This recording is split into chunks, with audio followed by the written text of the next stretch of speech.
Good evening and welcome to tonight's meeting of the Board of Education. The meeting is called to order at 4:02 p.m. in open session. Tonight, we do not have requests addressing closed session items. At this time, the board will recess to closed session. Open session will resume approximately at 6 p.m.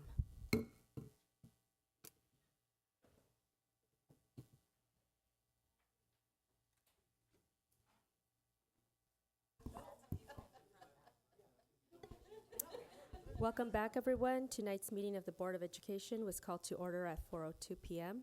in open session, and the board then adjourned to closed session at 4:02 p.m. We will now reconvene the meeting in open session at 6 p.m. And Dr. Sue Alhassan, would you please go ahead? Thank you, Board President. I just wanted to make an announcement. I know some of you have been seeing me leave at 9 p.m., and I wanted to let you all know that as part of my health and wellness for myself, and I requested that I leave at 9 as an accommodation, ADA accommodation. So if you see me leaving, that's the reason, and I just wanted to let everyone know. Thank you.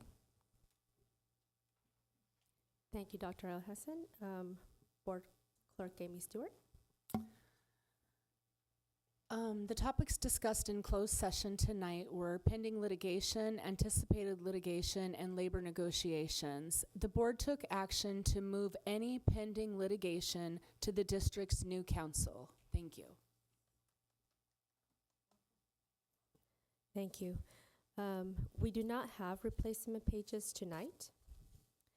Public comments tonight. We do have requests for public comments. While meetings of the governing board are not public meetings, they are open to the public.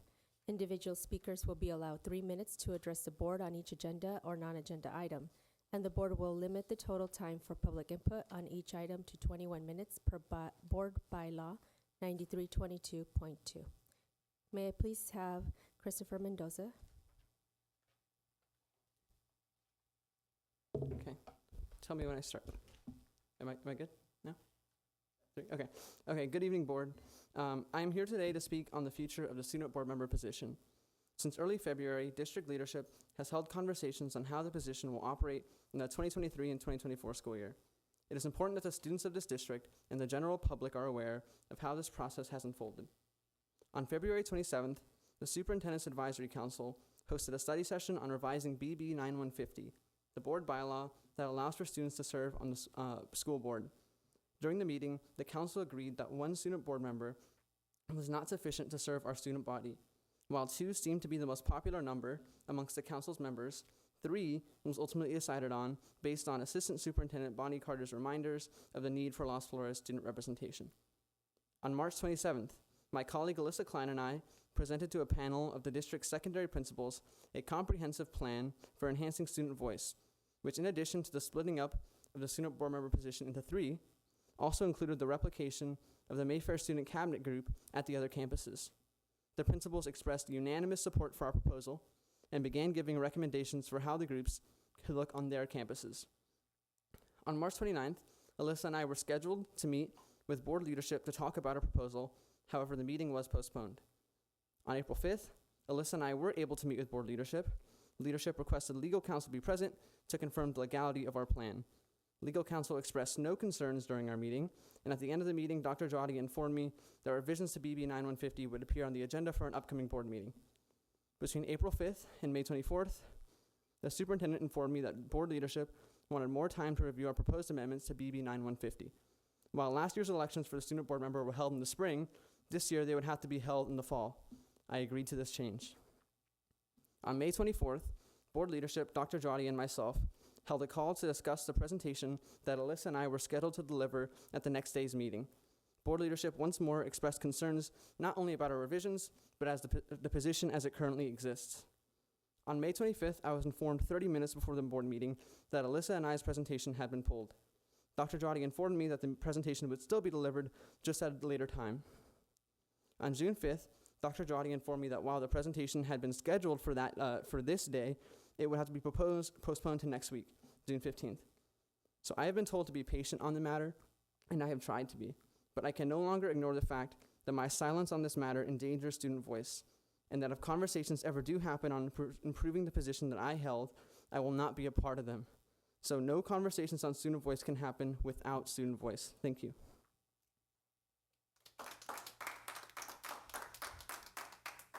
Thank you, Mr. Mendoza. We also have Alyssa Klein. Please come to the podium. Please let me know when I can start. Good? Okay. Good evening, BUSD. My name is Alyssa Klein, and I have just completed my junior year at Mayfair High School. You have just heard Chris speak on the matters of student voice, and I am here to introduce myself as a partner and advocate for student voice.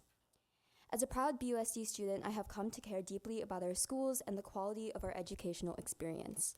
This past year, I am proud to have founded Mayfair High School's very own student cabinet, creating a platform for student voice and direct discussion with our principal, Mr. Diaz. I am also proud to serve on the Los Angeles County Superintendent's Student Advisory Board. Thus, as early as March, my friend and previous student board member, Chris Mendoza, has invited me into the discussion of student voice on the district level. Through several conversations with principals, Dr. Dradi, and other members of the district, Chris and I have pushed for months the need to protect student voice as a means to make positive change throughout BUSD, whether it be by adding student cabinets to the other high schools in the district or further outlining and clarifying the position of the student board member. I am so proud of what Chris has been able to accomplish this past term, despite being the very first student board member and not knowing what their role as a student board member should look like. I came forward today as a hopeful BUSD student concerned about the future of student voice. By this time last year, we had already held elections for the student board member. It has been months since Chris and I first proposed ways to clarify the student board member position and to strengthen student voice throughout the district. Students are the focal point of education and should have a clear role in discussing their education. I'm sure the families of BUSD would agree.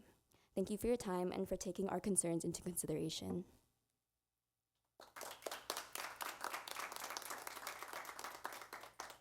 Thank you, Ms. Klein. Any other comments? Thank you. Board President Garza, are we going to be looking at this then later for our student representative? We cannot discuss that at this point because it's not agendized. Okay, but sorry. I'm pretty sure that staff has their recommendations. Thank you. So we're going to move on to the flag salute. Director of Early Childhood Education, Ms. Sabria Pedretti, will lead the flag salute. Good evening, board members and community and staff. Please stand. Right hand over your heart. Ready, begin. I pledge allegiance to the flag of the United States of America and to the republic for which it stands, one nation, under God, indivisible, with liberty and justice for all.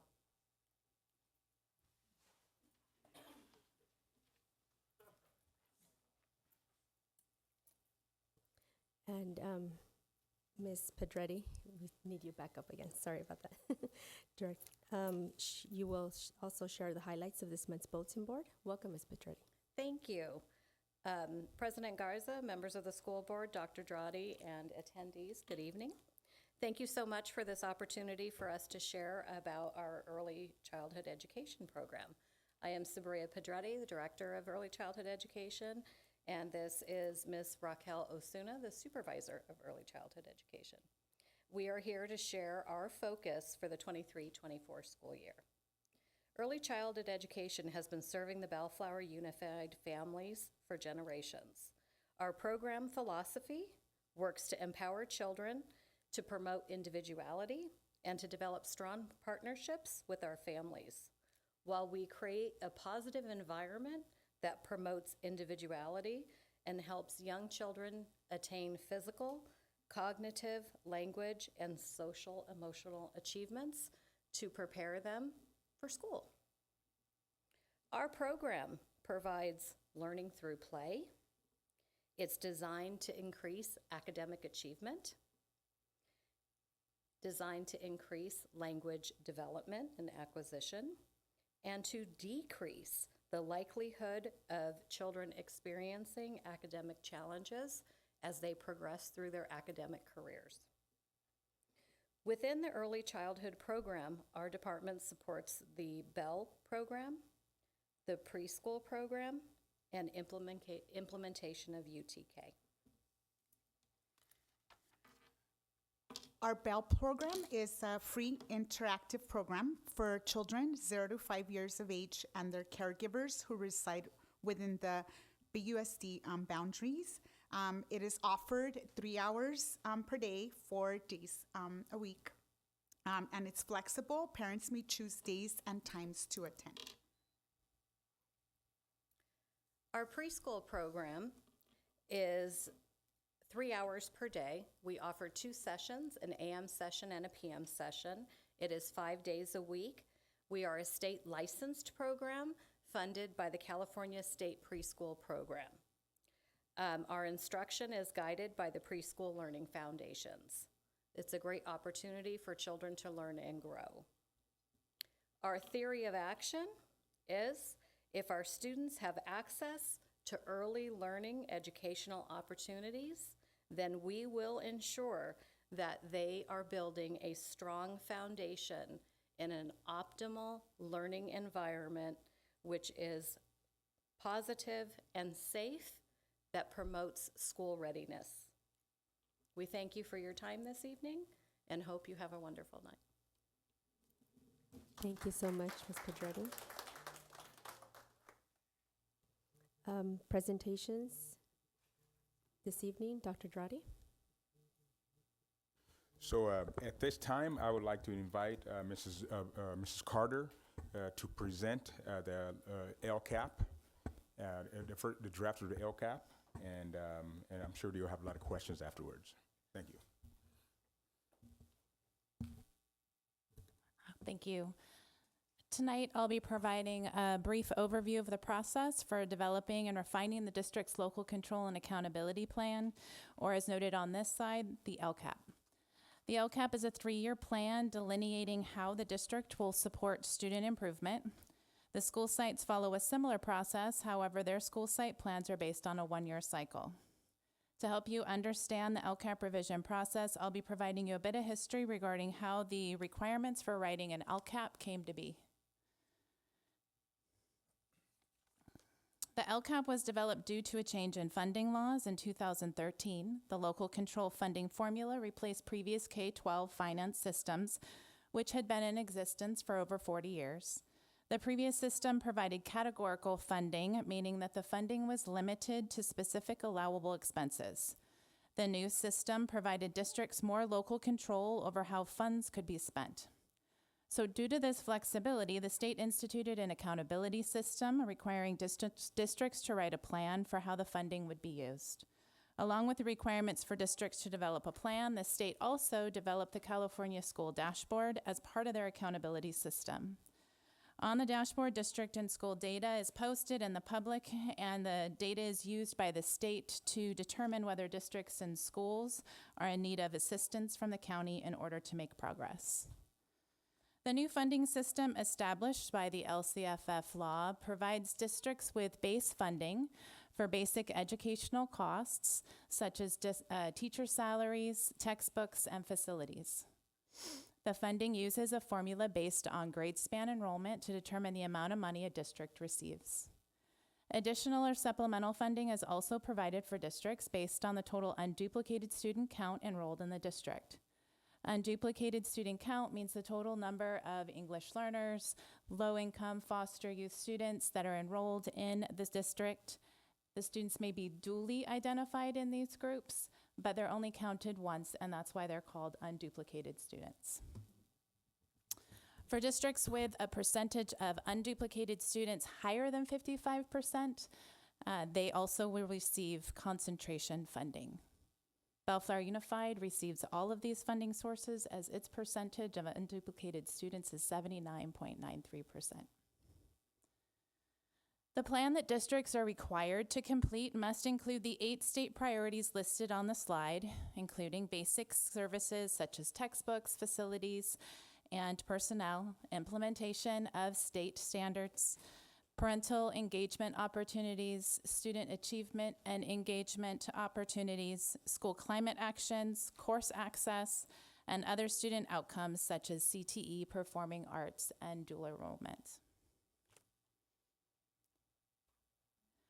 Although the LCAP is a 3-year plan that describes the goals, actions, services, and expenditures to support positive student outcomes that address state and local priorities, it also is an opportunity to share stories of how, what, and why programs and services are selected to meet our local needs. This graphic explains the plan for developing the next 3-year plan. The most crucial year in the LCAP continuous improvement process is the year leading up to the development of the next plan. As once the plan is developed, the goal of the following years are to continuously monitor implementation of the plan. To support this development, Dr. Dradi has begun a listening tour to connect with the BUSD community about their aspirations for the district and to prioritize improvement areas and opportunities. Using the information that he gathers from educational partners, he will be developing a 5-year strategic plan, which will help in the development of the next 3-year LCAP for the 2024-2027 school year. Yes, thank you, Mrs. Carter. I wanted Mrs. Carter to include this slide here so the community and the board understands what's going to happen in the next year. There's two things happening. We are completing the previous LCAP plan for 3 years, the plan for 3 years. So what you're adopting tonight is the final year of the previous 3 years. At the same time, starting at this timeline sees it starting in next year, starting in August, we're going to start the process of developing the next 3-year plan.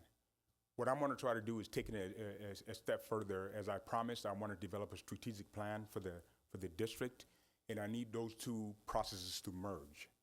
Right? As soon as we publish the strategic plan, after we do the community tours and all that, it'll be incorporated as a part of the next 3-year LCAP process.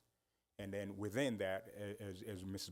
Carter mentioned, after the 3-year plan is developed in the LCAP, then on a yearly basis, we get to evaluate whether those processes are working as you have done the last 3 years with the previous LCAP. So I just wanted to kind of put that out there so people understand there's going to be 2 processes working in parallel, and then the 2 are going to merge. And then the LCAP becomes our actual execution of the strategic plan. Thank you. As our priority tonight is to focus on the educational partner feedback with regard to the current implementation of the LCAP and updates to the plan for the final year, the following slides will provide the structure of the LCAP, highlights of the data, educational partner feedback, and updates made based off of this information. When the current plan was developed, the district contracted with Marzano Research to utilize the High Reliability Schools framework.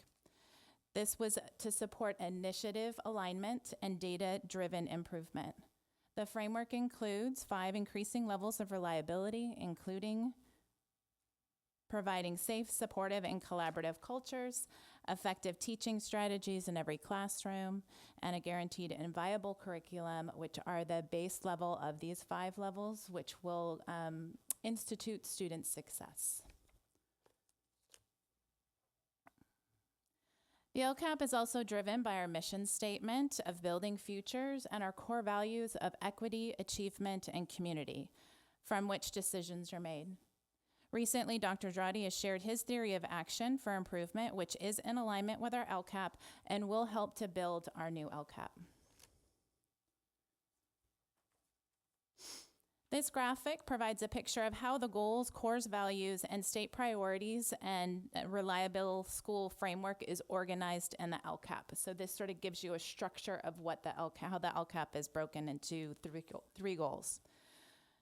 For example, you can see that the first goal of the LCAP is an extension of our core value of equity. It also includes goals, data, and actions meeting the state priorities of basic services, student engagement, and school climate. And it supports the HRS, or High Reliability Schools framework of safe, supportive, collaborative cultures. The other 2 goals in the LCAP are connected to our core values of achievement and community.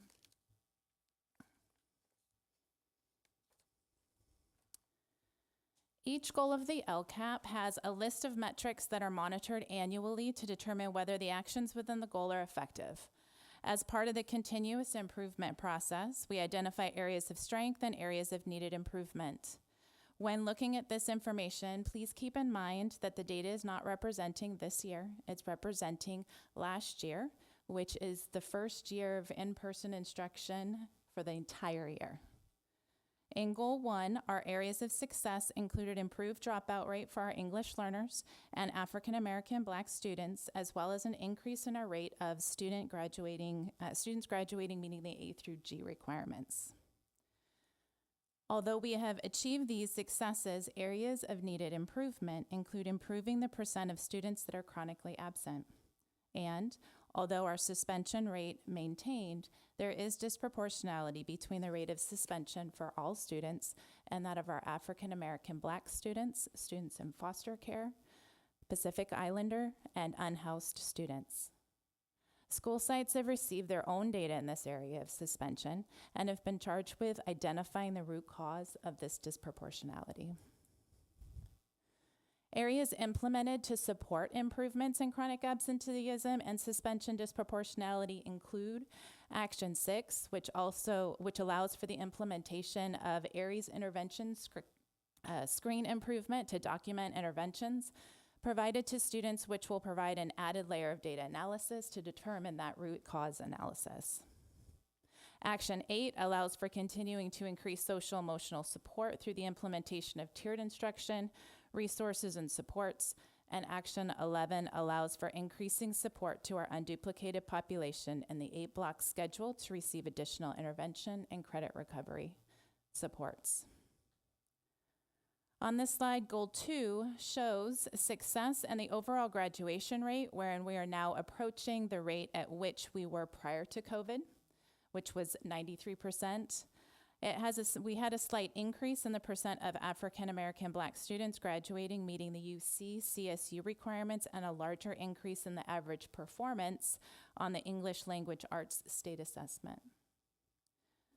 However, in the area of academics, we need to continue to focus on ELA, math, foundational literacy skills, and reclassification rates, as we have not yet rebounded to where we were prior to COVID. To support improvements in achievement and reclassification, Action 6 allows TK through second grade teachers to receive professional development opportunities in foundational word study, including coaching and co-teaching. Action 9 includes the development of a plan for introducing and providing student groups college and career opportunities and extending the high school four-year planning process to help parents and students be more aware of opportunities. Action 10 allows for teachers to strategically plan during the professional learning communities process, supports for students struggling to meet the rigor of the standard through incorporation of effective teaching strategies such as language and content objectives, scaffolds, sentence frames. And Action 13 supports teachers on special assignment, providing supports in lesson design, professional development, and monitoring improvement. For Goal 3, parent engagement successes include increasing our BUSD Facebook followers and the frequency of our BUSD news article distribution to the public and to our students. Also, we increased the amount of meetings and information provided to our student advisory committee, which in turn provided our students a platform to increase their voice. Although there are not areas of identified need listed on this slide, as we are meeting our goals in this area, we are aware that our district website needs to be updated, which is why we're reaching out to the public for feedback on the development of that through a survey. And we're looking to make it more user-friendly. We're also looking for a new platform for communicating out with parents that's more robust and user-friendly than our current mass communication system. Okay.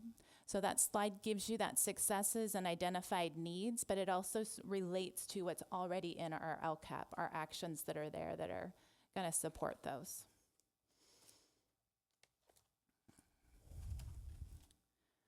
So as you can see, the LCAP process is not static, it's dynamic and continuous. As a district and with our educational partners, we review our LCAP annually. As a collective, we are looking at our mission, vision, goals, and expectations to identify successes in areas of identified need. So that's what we've gone through so far. Based on the needs assessment, we then look at refinements that can be made to the 3-year plan to address the needs. As we implement the changes and updates that we make to the plan annually, we review our progress in the study section of this cycle and make adjustments as needed. As we move into the next LCAP cycle, we will be more robustly and cohesively moving through this process. When Dr. Andrade arrived, he shared with the board, administration, teachers, and staff his theory of action, and school and district administrators have begun to take steps to realize the first tenet of his theory, building a culture of shared accountability through a systems approach. Our school sites are beginning the process of developing their own theory of actions and will be identifying their data to identify focus areas for their sites that will correlate to the focus areas of the district so that we are all moving together towards improved student achievement and outcomes. As the year unfolds next year, Dr. Andrade will share more with the board on how this process is progressing. Just to add to this piece here, I'm going to come back to my earlier statement I said earlier just about how the LCAP process works. We're finalizing the final year. And my apologies for repeating it over, but I need people to really understand this. We're finalizing this last 3 years of LCAP, and it'll end in 2024. But all through next year, we're going to start the process of developing the next 3-year plan, which will tie into the strategic plan, and then we continue this whole cycle of improvement in a yearly basis to show improvement and evaluate what's working, what's not, so we can make some data-driven decisions. Thank you. Based on the needs identified in the previous slides and the onset of the more robust continuous cycle of improvement that Dr. Andrade spoke of, the revisions to the current LCAP still includes the district's priorities listed on this slide. However, in an effort to focus our attention for the coming year, 3 areas of strategic focus have been identified and will be leading the district and site work next year. The priority areas are based on our core values of equity, achievement, and community, and include an overall focus of improved engagement. We'll be focusing on decreasing suspension rate for our African American and Black students, Pacific Islander foster youth, and unhoused students, improving our English language arts and math achievement for our English learners, foster care, unhoused students, and students with disabilities. To improve literacy and math achievement, we will be utilizing and improving our implementation of professional learning communities, wherein teachers will be analyzing data and continually improving their teaching practices to meet the needs of students. Finally, we'll also be focusing on increased parent engagement with an improved website experience and engagement for students through providing opportunities for relevant, engaging instruction with a college and career focus. So although the LCAP does not change much in the 3rd year of its implementation, developing focused priority areas will help to pinpoint what we believe will support student achievement and outcomes.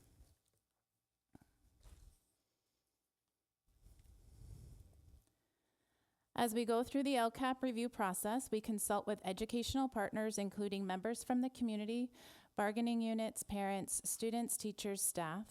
Input from these educational partners are collected during parent advisory, district English learner advisory, student advisory, district group, administrative meetings, and through the annual LCAP survey.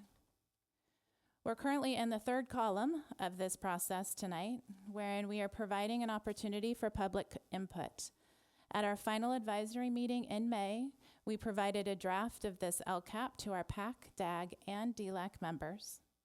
Utilizing some of the final input received by members, we made some revisions and posted a revised version of our LCAP on our district website through our BUSD News for the public to review and provide comments. We sent a draft of the LCAP to the County Office of Education, who ultimately approves the LCAP, for feedback and have made some revisions based on their request for clarification, which has been included in the version of the LCAP before you and posted for this public hearing.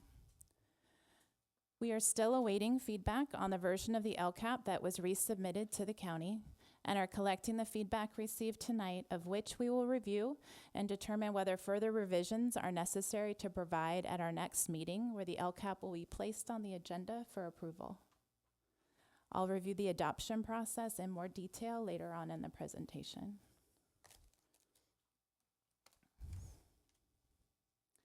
As seen in the previous slide, throughout the year, we met with educational partners to collect information and priority areas of focus for the final year of this three-year LCAP. The following slides will summarize the information that will be that were provided and the revisions made to the LCAP based on the feedback. When we met with our educational partners, we asked them to prioritize the current actions within the LCAP and provide feedback on actions that may help to improve student achievement and outcomes. You'll notice on the end of each of these priorities, looking at the left column, that an abbreviation of the advisory group that prioritized this area is noted. So when you see DAG, that means District Advisory Group, PAC is the Parent Advisory Committee, DLAC is the District English Learner Advisory Committee, and SAC is the Student Advisory Committee. For Goal 1, our educational partners prioritize maintaining clean, safe campuses, improving infrastructure, including transportation, technology, and special education staffing, reevaluating our attendance procedures to meet the needs of our changing population post-COVID, providing instructional leaders and staff with additional technology and professional development across all subject areas, and providing mental health counseling and guidance supports, including counselors, and providing teachers with growth mindset strategies to help teachers better connect with students. Revisions included in the LCAP include Action 5, increasing safety measures, which may include increased security, supervision, and utilization of the BUSD app to increase communication efforts. As you are aware, Dr. Dradi and Dr. Avila are currently in the process of identifying safety measures that will be implemented, and you'll be hearing more information on that at future board meetings. Other revisions included Action 7, strategically designing technology professional development to be infused into trainings for all subjects, as the training that has been provided has been more of a focus on how to use the softwares that we put in place during COVID for distance learning, hybrid, and then the return to in-person learning. So now we're branching it to all subjects and how it can be infused in the daily practice. There will also be elements of growth mindset strategies incorporated in our trainings for next year. And Action 11 includes equitable access to intervention and instructional strategies specific to English learners in the 8-block day. Finally, we'll be maintaining the current mental health supports, and based on our priority focus areas shared earlier, there will be an increased effort to improve attendance through the implementation of restorative discipline, inclusive practices, social emotional learning, and Action 9, expansion of the community schools initiative.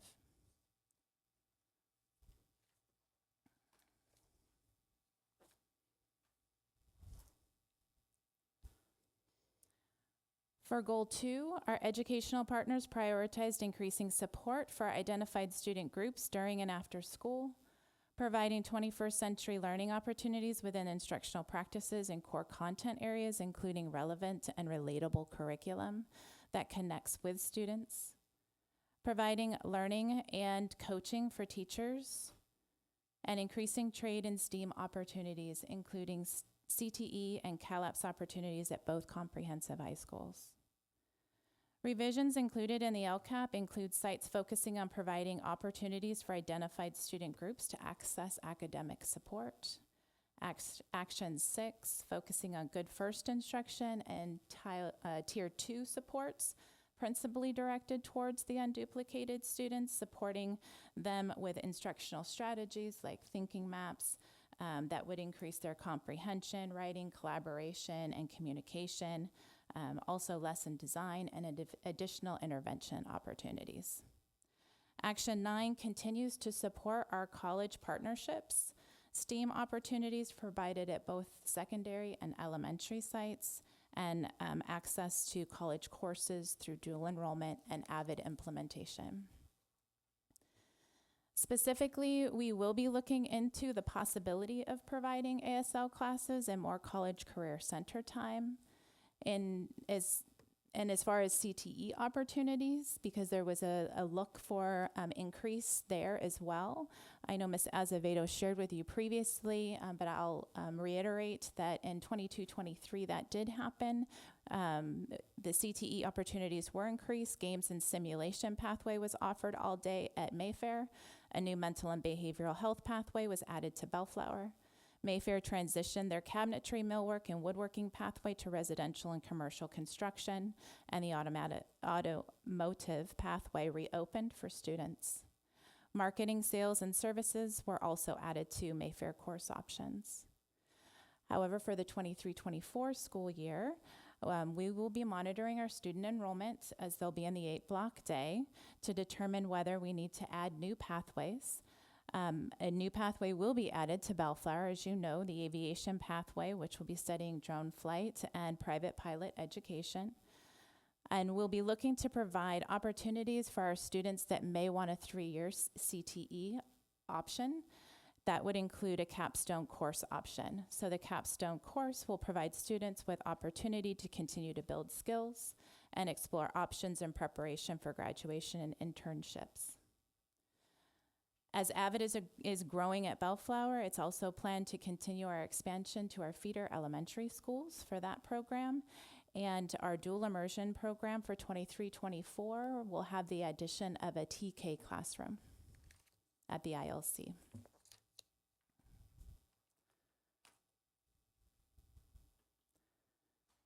Educational partner priorities for Goal 3 include engaging educational partners in conversation regarding how to support students to be prepared for success in high school, college, careers, and citizenship, and to provide parents and students opportunities to learn together, which allows for a deeper connection and understanding between parents and students.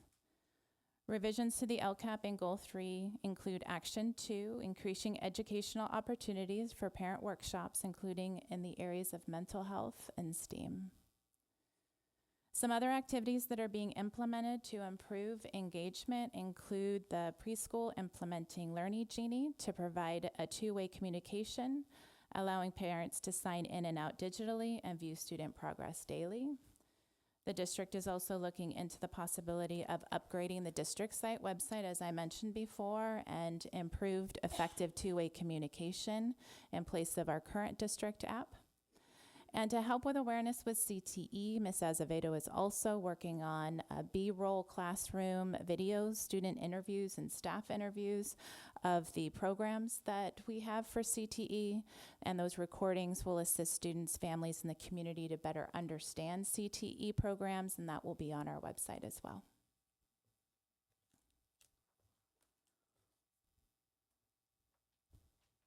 As mentioned previously, tonight's public hearing is an opportunity to receive more feedback regarding possible revisions to the LCAP.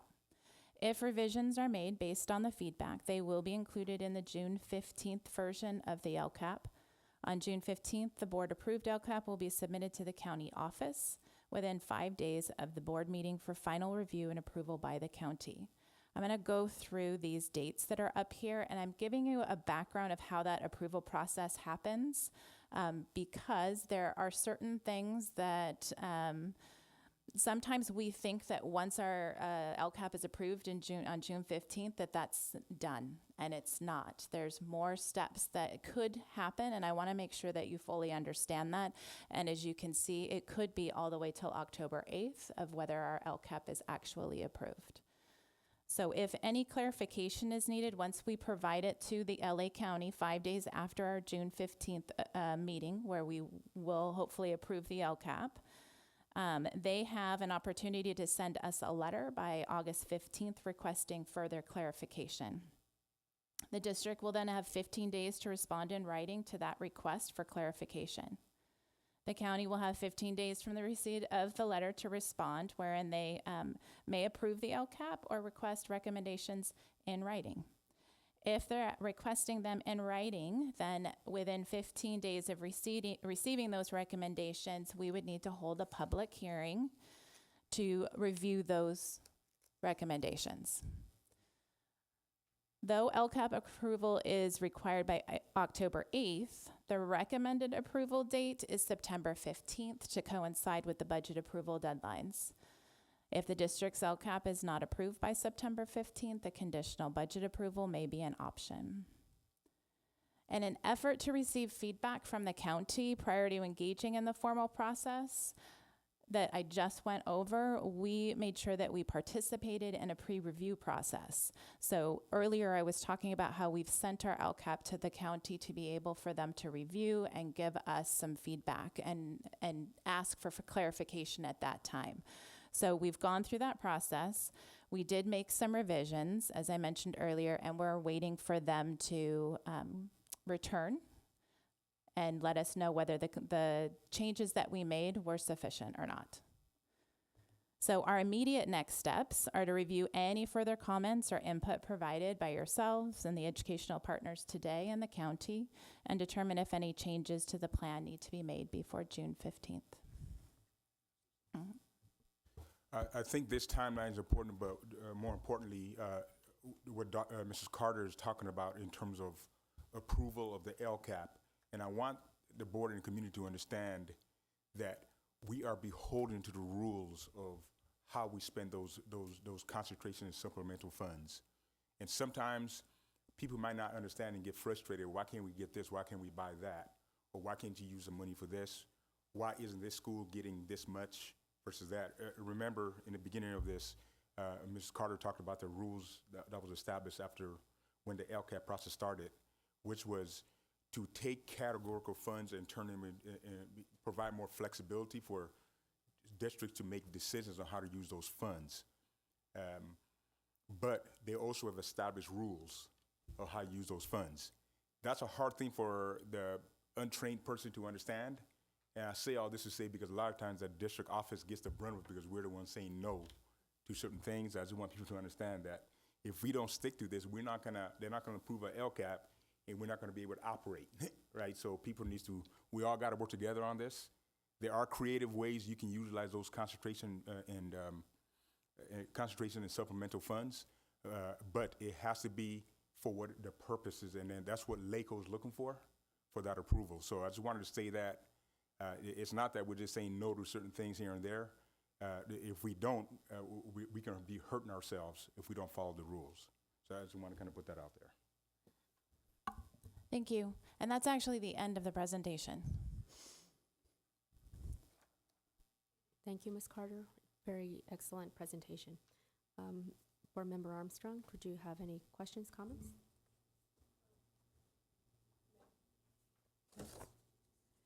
Board Member Dr. Sewell Hassan. Yes. Thank you. I have a question in regards, and I'm going back to try to find it, I'm sorry. It was the data in regards to the reason, what is the cause of goal 11? I mean, goal 1, where we talked about chronic absenteeism, suspension rate, and you said there you had identified the cause, but I didn't see it stated. Did I miss something? Excuse me, President Garza. Since these two items are going to be, there's a public hearing held on them, the board discussions generally take place after the public has spoken for the public hearing. Okay. So if we can reserve those comments for after the public hearing is closed, then the board can retake the discussion. Perfect. Thank you.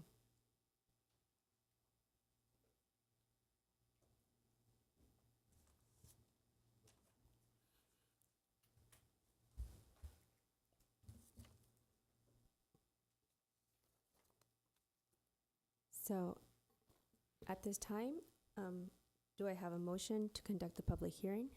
I motion. I second. Are there any members of the public who wish to address this?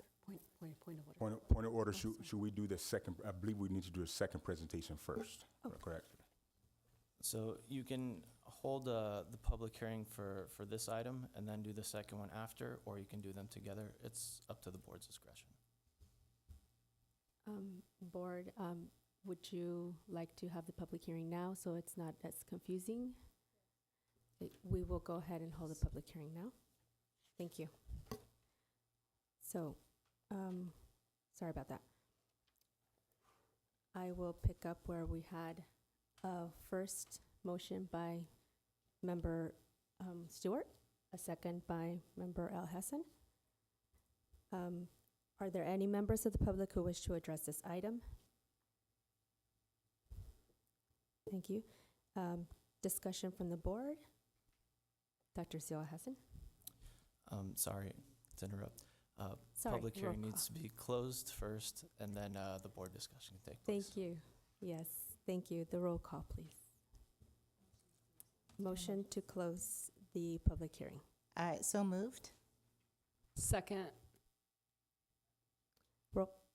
Roll call? Ms. Armstrong, Aye. Dr. Alhassan, Aye. Ms. Stewart, Aye. Mrs. Garza. Aye. Okay, third time's the charm, right?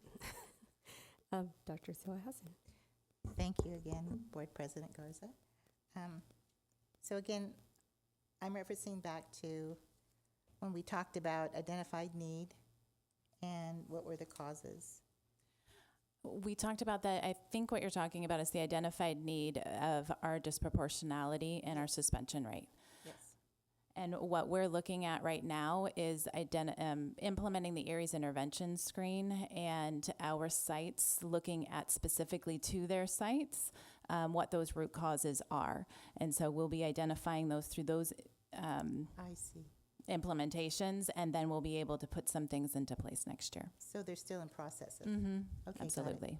Thank you. Just to expand on that, the logic behind the suspensions are suspendable offenses. The root cause Ms. Carter is talking about is we need to dig deeper, just looking at their numbers into the why, and that's why the Aries. What we're asking staff to do is provide information as to what the actual activity that took place.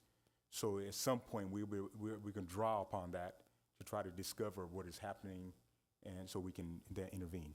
My concern is the chronic absenteeism, which was also stated in CSBA's report. It's being statewide and being a chronic condition. And I know a lot has to do with what was happening during COVID and the distant learning process. But I'm curious to find out what comes up now, since kids are back in school. What is the rationale of that happening? Yeah, and that's one of the reasons why I talked about how this is previous data as well. So that 30% is along the lines of exactly what you're talking about. The state is experiencing this, and this had to do with quarantines as well. So we were living in that state where students were not able to come to school, and now we're in the new state of trying to make sure that we're re-engaging back into school. So we're looking forward to seeing the changes that may occur. And the mindsets that might be altered, right? Mm-hmm. Thank you. Board Member Stewart? First off, I want to thank you for your presentation. LCAP can be very difficult sometimes, and you make it sound very easy, so thank you so much for that. I had just a comment or a concern on Goal 3, parent engagement. Just looking at the dynamics of it, Bellflower Unified is 67% Hispanic. We have 78.7% socioeconomically disadvantaged. I would love to see a translation piece put into play if possible in the LCAP. If you watch our meetings, I watch all of our meetings just to see if I missed anything, learn more from seeing them. It's very difficult to read. I can't even read what the captions are. I don't know if they're Spanish, English, but I feel like if we have translation with everything that we do, we would get more parent engagement. So that's just a recommendation I have. Can I clarify? Because as you were talking, I think I understood you more. You're talking about translation for the board meetings and the subtitles that are coming up. Correct, and minutes and anything that goes out to our parents. With such a high population of Hispanic families, I just feel like we need to see more translation in our LCAP to create that engagement with our parents. Okay. So minutes and the board meetings themselves. Just, and I appreciate the comment. We've taken note of that, definitely. We do make sure that we've translated everything that we possibly can, because we do have that percentage where we need to make sure we do that. Specifically to our LCAP, we have made sure that that was translated before it went out for public consumption as well. So thank you for that. I appreciate it. We are actually in the process of investigating how we can improve our system, board systems, for interpretation and translation. And I want to make sure the community understand, when we talk about interpretation, we're talking about the verbal interpretation and translations are written. But we're looking to actually advance that. So it's on a docket. We should probably include it as a part of the LCAP to make sure that it's noted there too. And then I have another question, but I think it's on the next piece. The next piece, we're going to actually go through all of these percentages and our goals and things like that. The next presentation? The next presentation is going to be strictly budget. So I talked a little bit about budget, and they're going to dive into numbers and those sorts of things. Okay, so I think I'm going to ask my question now and see, when we're, all of these measuring and reporting results and things like that, the desired outcomes, all of these are amazing. I feel like some of them are very high, and I'm just questioning, how do we come up with those numbers? Obviously, we look at year to year, but we're going for it in some of these numbers. So I'm just wondering, how do we come up with those numbers? It's a good question. I know we've been asked it before in the LCAP process. When we determined these 3 years ago, what we did was we looked at trends. So we were trying to see over the course of 3 years previous what that percentage might be. Got to keep in mind that some of these metrics are newer as well. And so when we were developing these things 3 years ago, there may not have been an exact trend there. But we do try to pride ourselves on trying to achieve high and make the mark. So we're hopeful, and we'll see what happens next year. Thank you so much. I mean, all of these are all going to be we are making a hypothesis on growth with actions that need to take place at the site level and all that. So what we're going to do is starting next year, and you'll see my strategic plan moving forward and my theory of action, the actual I want to make the conversations visible to the community. That's going to be a part of the plan in which people actually see at the site level and the district level the kind of actions we're taking in a visible manner. And so the community is going to be, I'm hoping they actually they engage, because we'll put the information out there in hoping that they engage and they understand the different actions that we're taking to show improvement. So I think when we do that, it will force us to really implement deeply like we want to. Yeah. Any other questions or comments from anyone else? No? Okay. So I do have some questions now that we're my turn. So my question is, once our LCAP is in place and it has been approved by LACO, who oversees it at that point? Multiple people oversee it because our LCAP is a district LCAP. However, our sites are paramount in helping us to achieve our goals. And so it's a concerted effort. We have district members that are in charge of instruction, special ed, academics, assessment, but our sites are really the ones that are putting in the effort to make sure that we meet the mark. And does that include, I'm guessing here, the school site committees? Absolutely. So if you're thinking on a committee level, you've heard all of the district level committees. So our parent advisory and our district group would go back to their sites, and they could communicate with their school site councils, which would then be feeding the sites 1 year plan that I talked about at the very beginning, right? So our schools do a 1 year plan. They use their school site council and all of their other educational partners at their sites, but it needs to be tied to our LCAP.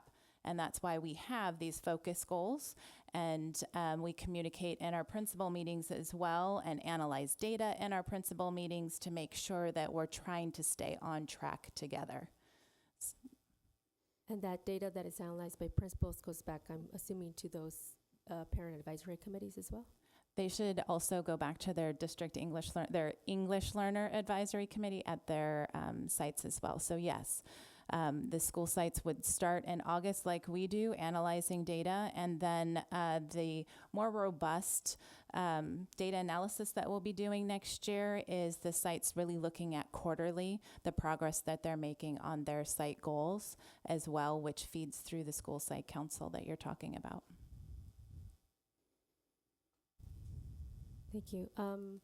So if I'm saying I'm a parent, how do I get involved with this other than the ELAC committee, how else can I keep, Yeah. kind of a pulse on this? Yeah, so it'll be a part of my theory of action when I present, but as I mentioned earlier, when I said that I want to make our actions visible, it's not here, it's at the sites where we're going to ask the sites to establish quarterly conversations they have with their staff, with the community, and the goal is to, I'm going to be asking the principals to go beyond just the ELAC, DLAC, but to have what we call principal chats, meaning opportunities to review actions at the site, review goals and accomplishments, but in a quarterly basis, so that way we can see progress and the parents can see progress. And I really do want the parents involved in the conversation, so that way they can also appreciate the challenges we're dealing with and provide input. A simple thing is the suspension rates, right? So if the principals are having conversation around suspension rates, I want to involve the parents of the groups that are highly suspended. You say the African Americans, I'm hoping that they have a committee of parents that can actually review why kids are suspended and maybe provide input, and maybe there's some things that we're missing and not seeing that's causing. So all that has to come from those conversations at the site level, and then it'll boil up to us at the district, so that way it'll help us shape the next LCAP as it move forward. So it's a constant communication between conversations at the site, the district, but the two has to go hand in hand. And principals will make decisions on how they add on parents to those Yes, committees. Okay. yes.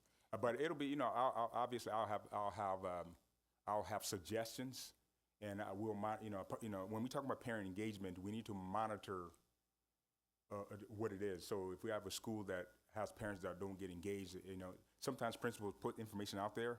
You may only get 2 parents in the room. Well, we don't want that. We want a group of parents coming in to help. So if they're struggling with that, we want to hear about it. And then we in turn go back to, for example, from my perspective, go back to community and say, look, we can't do this alone. We need you involved. How can we get you in there? Another thing that's going to come is the system that we're going to bring for parent engagement. Currently, we use Blackboards, but we want to transition to another one that's more customized. We're investigating the system that's created by parents that a lot of school districts use, and hopefully you guys approve it when we bring it to you. But if we actually include that kind of system, we can access parents through phones, through chats, through websites, all kinds of different ways to communicate information. So a simple thing as sending home to the parents through the system, the progress reports that we get in our assessments, progress reports that we see in assessments, that'll also encourage the parents to say, oh shoot, my child is struggling with writing, he's struggling with this skill. In that message, for example, we will say, if you have issues with these, please go talk to the principal's having meetings about this, please go talk so we can explain what the site is doing about that. So that's kind of what I'm imagining, but there's a lot to show you when I come in August, show you what I'm planning for the year. Yes, I understand it's just the bones right now and the idea.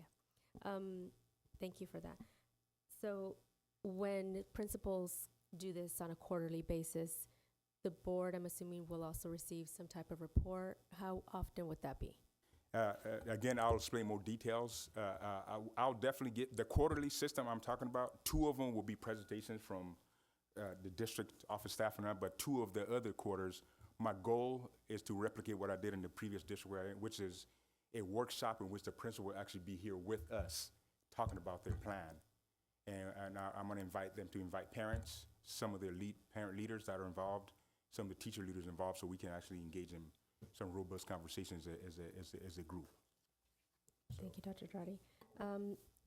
I'm on the page which says 2021, 2024 LCAP goals.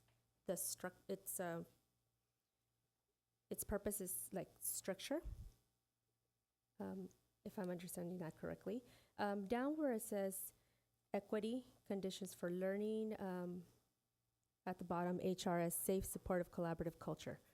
So thinking that we are involving, obviously, our employment services, how are we going to have HRS ensure that we have quality candidates for specialized programs? Because I'm seeing that we need a lot of special education teachers, dual immersion teachers, and waiting to see where they're coming from or if they're going to be coming to us is probably not the best way to use our time, given that the following school year will be creeping up on us.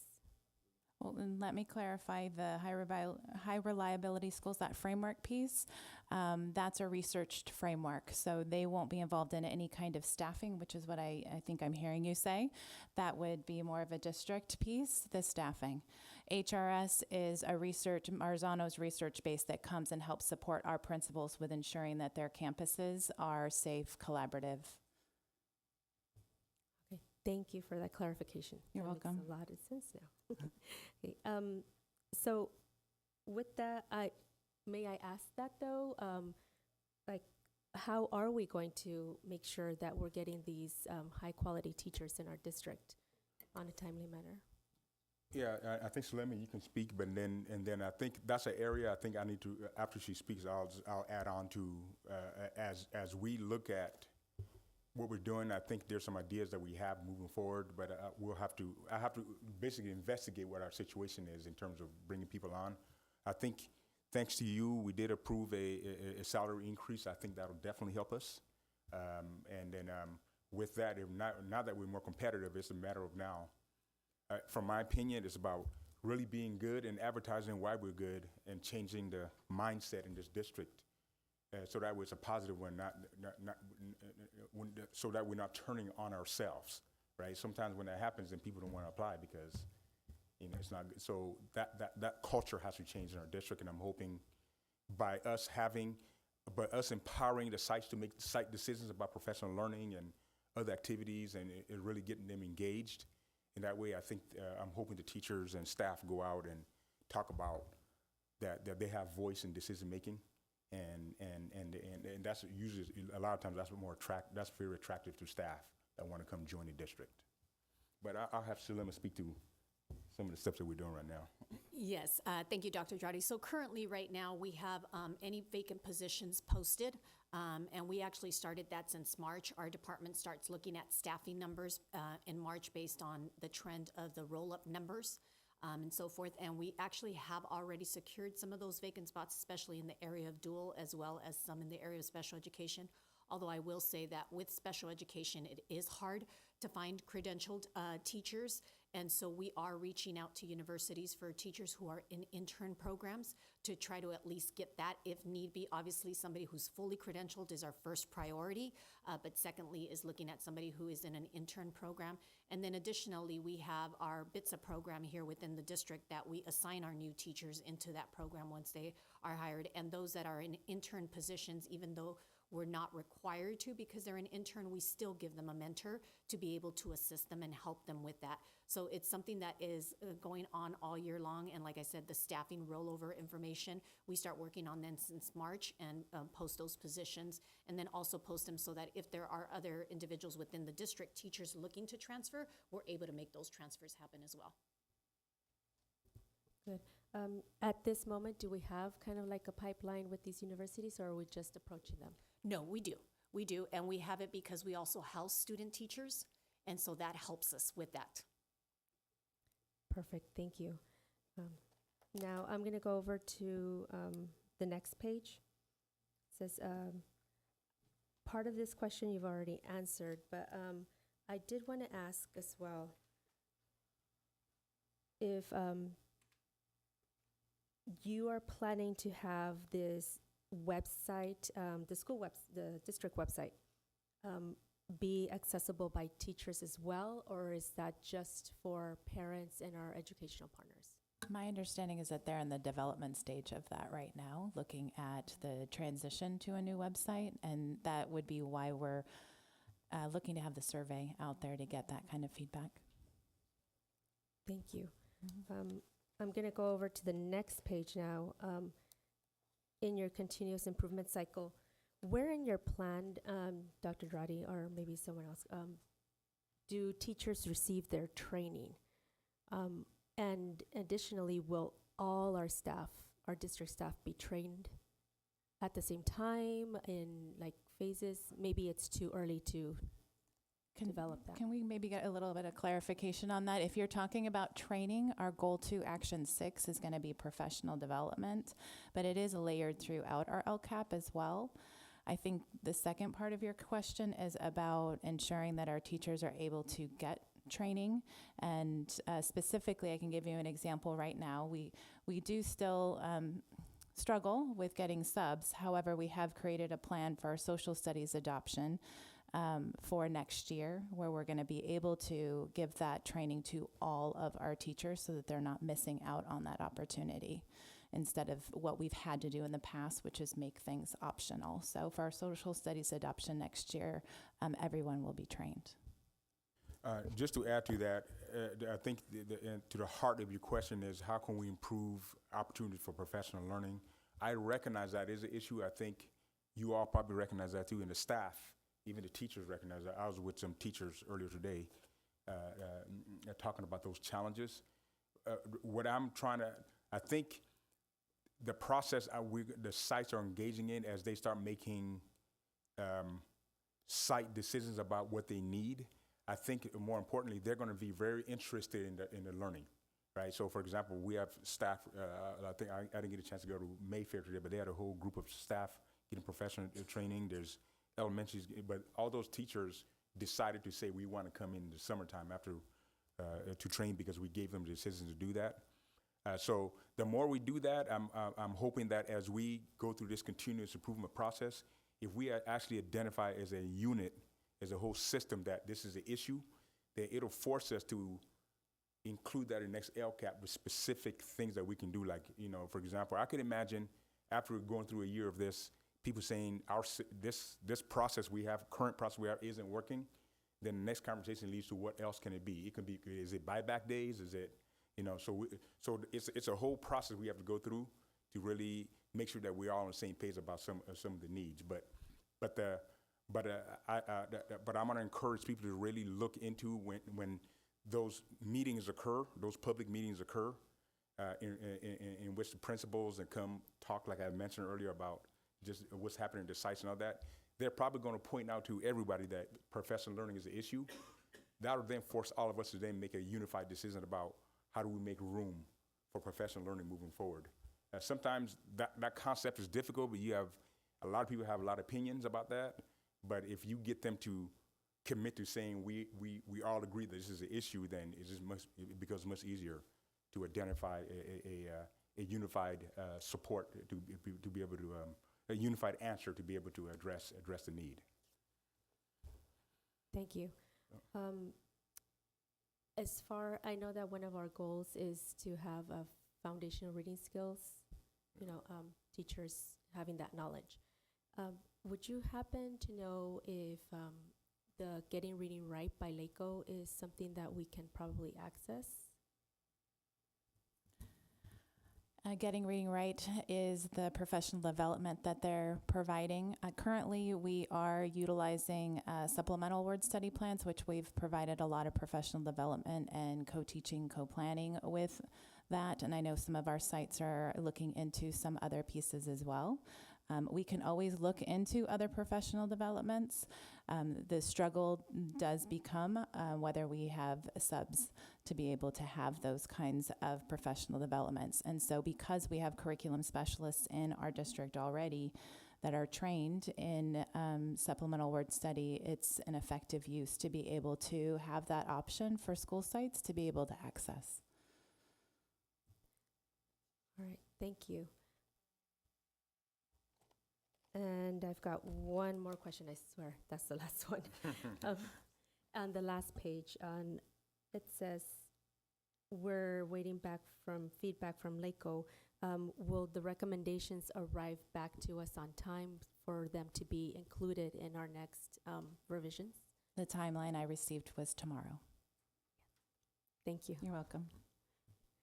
No more questions. Thank you so much, staff. I have a follow-up question. Board President Garza, may I ask a question? Yes, please. So, in talking about teachers and personal development and creating more, I was thinking part of this LCAP process, how the teachers can be more involved also in parent engagement, because they're really the first face of working with the parent and the student. So how is that being incorporated? We talked about principals, but we didn't really talk about teachers' roles.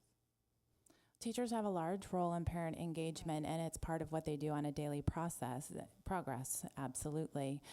We also have teachers that support the school sites with providing workshops, whether that be academic or maybe our counselors with social emotional learning.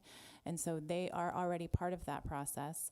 We do ask our principals to let us know on a monthly basis how many workshops they do, what parent engagement opportunities they have.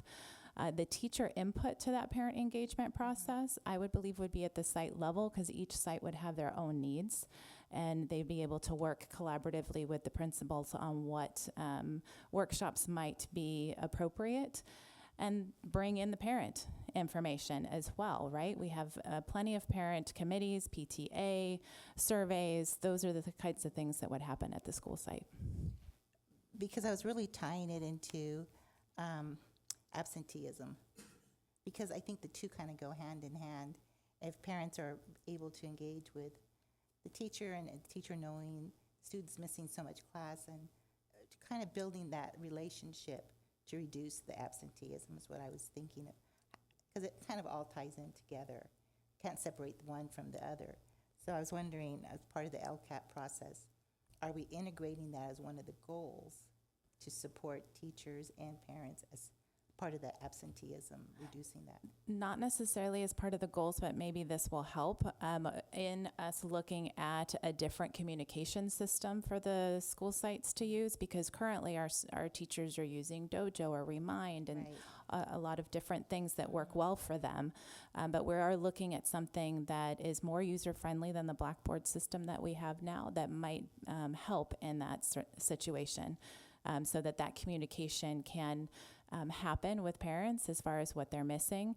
It's also in Aries, and as far as the grade books in secondary, and they can look to see how their child's doing, but that personal connect is very important. Right. So does it also apply to the learning model that LCAP includes, as far as looking at core standards, and are teachers then being required to redevelop or redesign a new learning paradigm to support students? When you say a new learning paradigm, are you thinking about absenteeism? Because my mind directly goes to professional learning communities and the work that's starting to happen. Yeah, some of that's related to it, of course. Yes. And so the engaging and relevant curriculum, and that came directly from our student voice. Right. The growth mindset strategies for our teachers to be able to better connect with teachers, that came from our student advisory as well. Dr. Dradi just mentioned Mayfair. They had teachers that opted to come for a professional learning opportunity with Marzano today on learning what a professional learning community looks like and does. So all of those pieces are incorporated. Okay. I didn't see it here. That's why I was asking. And as Board President Garza was talking more about teachers, my mind started thinking, okay, where are they? What's happening? Where are we engaging them in this whole process? Yeah, you'll see it in Goal 1 Action 10, where it's professional learning communities. We tie it with our elementary PE specialists as well to be able to make that happen. Okay. Thank you. What I'm hoping that's going to happen to continue to increase parent engagement is the platform we use. Number one, we have to address that, but the content that we give to parents that are being treating to them. So it needs to be something that they can see as valuable of their time. A simple thing as, I wouldn't say simple, but concepts like taking after our students take the NWEA, the results, there's always a student report that comes out about where students are struggling with and all that. That kind of information being put to the parents with a statement that says, this is where your child is as they make progress. And if you have questions about what the school is doing to address these areas of need, please have a conversation with your staff and with your teachers and with your principals. I think now you're equipping the parents with something that they can actually see and feel and respond to. Sometimes it takes that kind of effort. I'm only doing that from experience, saying that is what it would attract a parent to come in and say, But if we don't, in my understanding, for example, right now we do report cards through. We don't mail it home. I guess we do a parent portal. To me, that's not going to work. So, yeah, so we got to change. We got to change all that kind of stuff to make sure that information they get, the content is relevant, that they can feel interested in engaging. Another point to that, Dr. Dradi, is parents knowing what we have as a resource for them. Because I think one key thing that I was surprised and disappointed in is the paper tutoring and not being, I would, as a parent, like jump on it. Parents are, especially single parents who are working and they come home exhausted, and sometimes they don't know how to apply it. They don't know how Common Core works, and yet they don't know that they have this wonderful tool right here that the district is really supporting our students and parents in. Yeah. So those type of things, I really like to see that connection of supporting both the parent, because they don't know where to go, where to get that resource, but also showing the parent that this is going to help you. It's a live teacher. It's not something that's simulated. It's someone that's actually there to help Absolutely. your child. And so, yeah, I really want us to hopefully turn the tables on that and really see more of that participation in paper tutoring. I've heard it's great. Some teachers use it a lot. Other teachers don't. I heard that English teachers really love it and part of that. But I think it's also a great tool for math for many students who are struggling in that area too. So I just want to see that connection. I think we have really great sources here, but there's no connection with parent, teacher, and student, that role. Yeah, I'm in agreement on that. And the best way to do that is to take it to the staff and say, what are our commitments for Tier 1 instruction for Tier 2? Papers of Tier 2 supports that.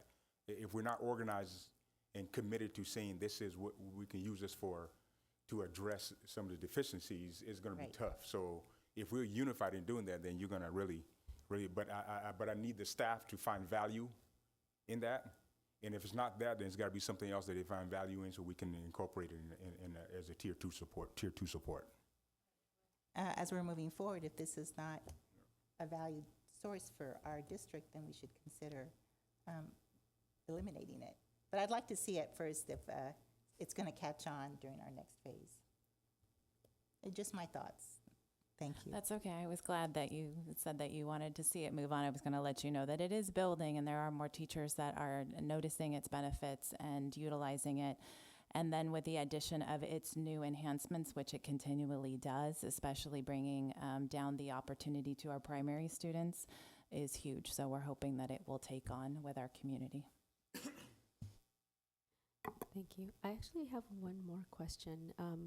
Our teachers who are being trained in the word study, is that only K through 2, or are we going into high school? Because that is a huge area of need. Our high school teachers don't necessarily know these building blocks, and we could easily be helping those students who are struggling through the reading, through the comprehension, if we could only get that to them. Absolutely. The developmental word study is predominantly TK2, possibly 3rd grade. However, intervention teachers have the opportunity to reach out to our instructional support and improvement department as well, to be able to get support with analyzing data and RTI. They're also able to reach out to that department to get support in. We purchased rewards, and that's going to speak to your higher level. We also, so let me stay on that vein for a second, but the higher level of students in that multisyllabic word decoding, correct?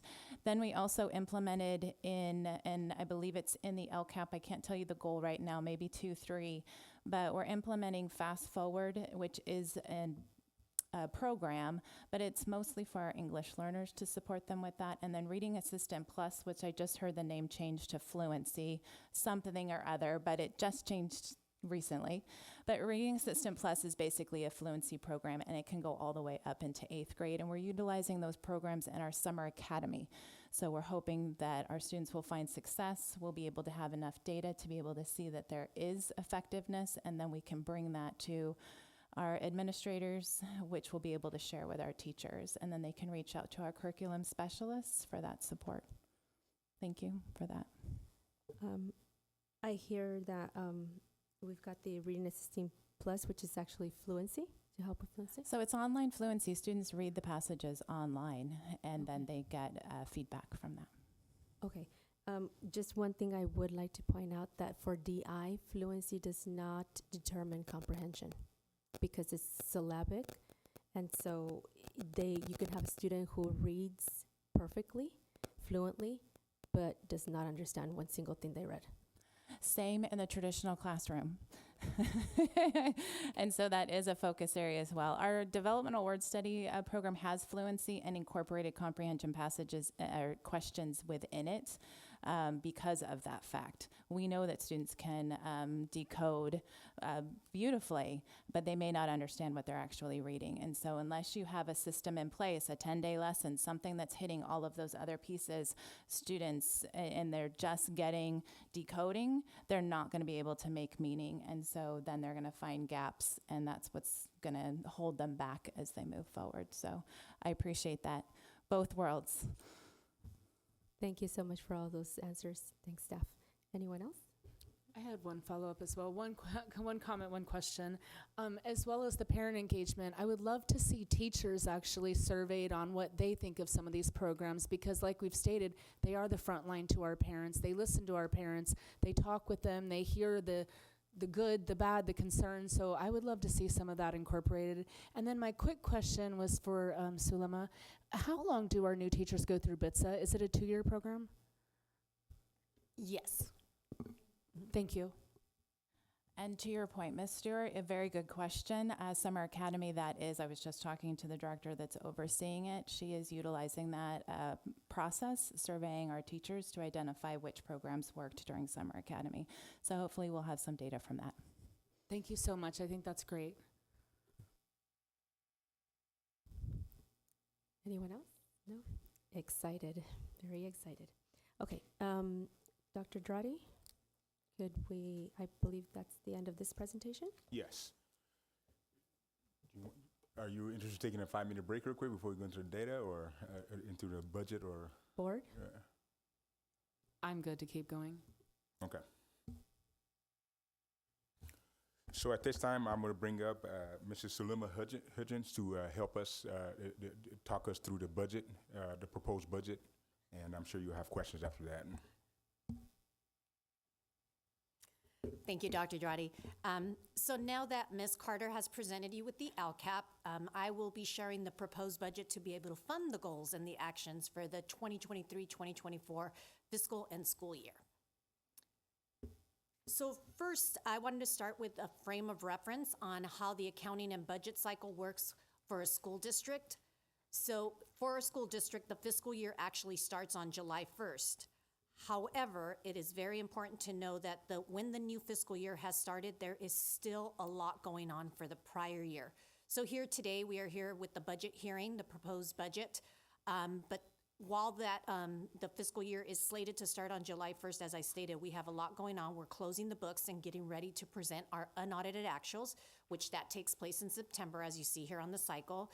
And the unaudited actuals will actually have a huge impact on the ending fund balance, as that will then tell us what our carryover funding that will be needed to be added to our budget expenditures. I share this because it's important to note that the numbers that you see tonight will actually change. And they will change as stated because of the unaudited actuals, but more importantly, as you see here, the enacted budget is actually not approved until the July 1st from the state. So we actually are doing something before we know what those final numbers are going to be. Those changes will be reported at first interim, and additionally, any other changes which may include audit adjustments in March during second interim. And you can also see that we are reporting changes when we're getting ready for the next fiscal year.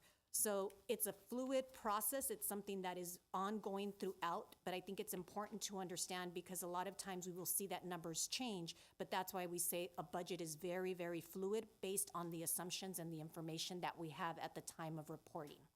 Okay? So just a little background there, and I think Dr. Dradi will share some information. I just want to reiterate what is just stated right now. We're going to continue to include this type of cycle. Not only for, I'm sure because you guys have a lot more intimate conversations about the budget, but more or less for the community to understand how the budget cycle works. It's important to me that we're transparent and then people see how this works. So that way that we continue to build trust in our system. Because in order for the district to be healthy, people have to understand that we're all in this together. So the budget is one of those items that often confuses people and people get frustrated. So I want to make sure that we understand that anytime you're working on the budget, you're working on two parallel paths, the current budget and the future budget, and the two have to kind of work hand in hand. And so some of the stuff that Mrs. Hilgens has described are some things that people may see numbers now and then see something different and all of a sudden they're confused. So I want to make sure that we all are on the same page on that. Thank you, Dr. Dradi. And as he said, you will see some of that those numbers parallel to one another as we look at some of the future slide decks. So now let's dive into more details of the budget development and how we build our annual budget. So as we saw in the previous slide, the budget process begins in January when the governor releases his proposed budget. So at that time, we take that information and start developing our budget to get information out to the sites and departments so that they can start building their budgets. We provide the sites with their staffing allocations for teachers and all their classified staff as well as administration, and that's based on enrollment numbers. And that staffing administration includes secretaries, custodial, and of course the principal and all of that. So all of those budget allocations are provided to them. We then provide them with allocations for dollar amounts from different funding sources. As Ms. Carter was sharing in regards to supplemental and concentration funding, those are some of the funding sources we provide allocations for, as well as title. And those are provided based on those unduplicated student numbers that we give them. They take those allocations and the sites develop their budgets and they fund for materials, supplies, software, et cetera, that are not budgeted for them at the district level. That's their own budgeting there at the school site. Continuing on the budget development, departments are also provided with budget staffing allocations for both their administrative and classified support staff, and they develop their budgets using a combined allocated and zero-based budget method. What I mean by that is we get allocations from the state in regards to how much supplemental, how much concentration money we are going to be receiving, and they are able to budget based on that. But some of our programs, like special ed, may not receive enough funding. However, they are required to provide certain services. And so that's where the zero-based budgeting comes into play. They will budget some of those identified needs that will exceed the allocations provided, and that comes into the contributions we have to make. As departments and sites are budgeting, there are meetings that are held with stakeholders, both at the site and at the district level. So again, to the question of the parent involvement, this information is presented to school site council at the site levels, and then our departments here also hold meetings with the sites to go over some of these proposed amounts. And then that information is forwarded to the fiscal department. So then the fiscal department takes all of that information and compiles all the budgets from the sites and the departments to develop what is known as our proposed budget. And it serves as a check and balance for the sites and departments. The fiscal department does not dictate how the funds may be used. So we don't tell the sites and or departments on what actions or goals or what objects they need to. That's based on their needs, their identified needs that they identify themselves. And instead, we just ensure that they are tied to LCAP goals and actions, as well as that they are budgeted under the right object codes. The budget has to be developed and presented using what is known as the SACS form. That's the state form that all districts have to provide their information on. And the proposed budget is presented to the board, which is what we are doing today. And then each year, the board has to adopt a budget prior to June 30th, which is what will happen next week during the board meeting there.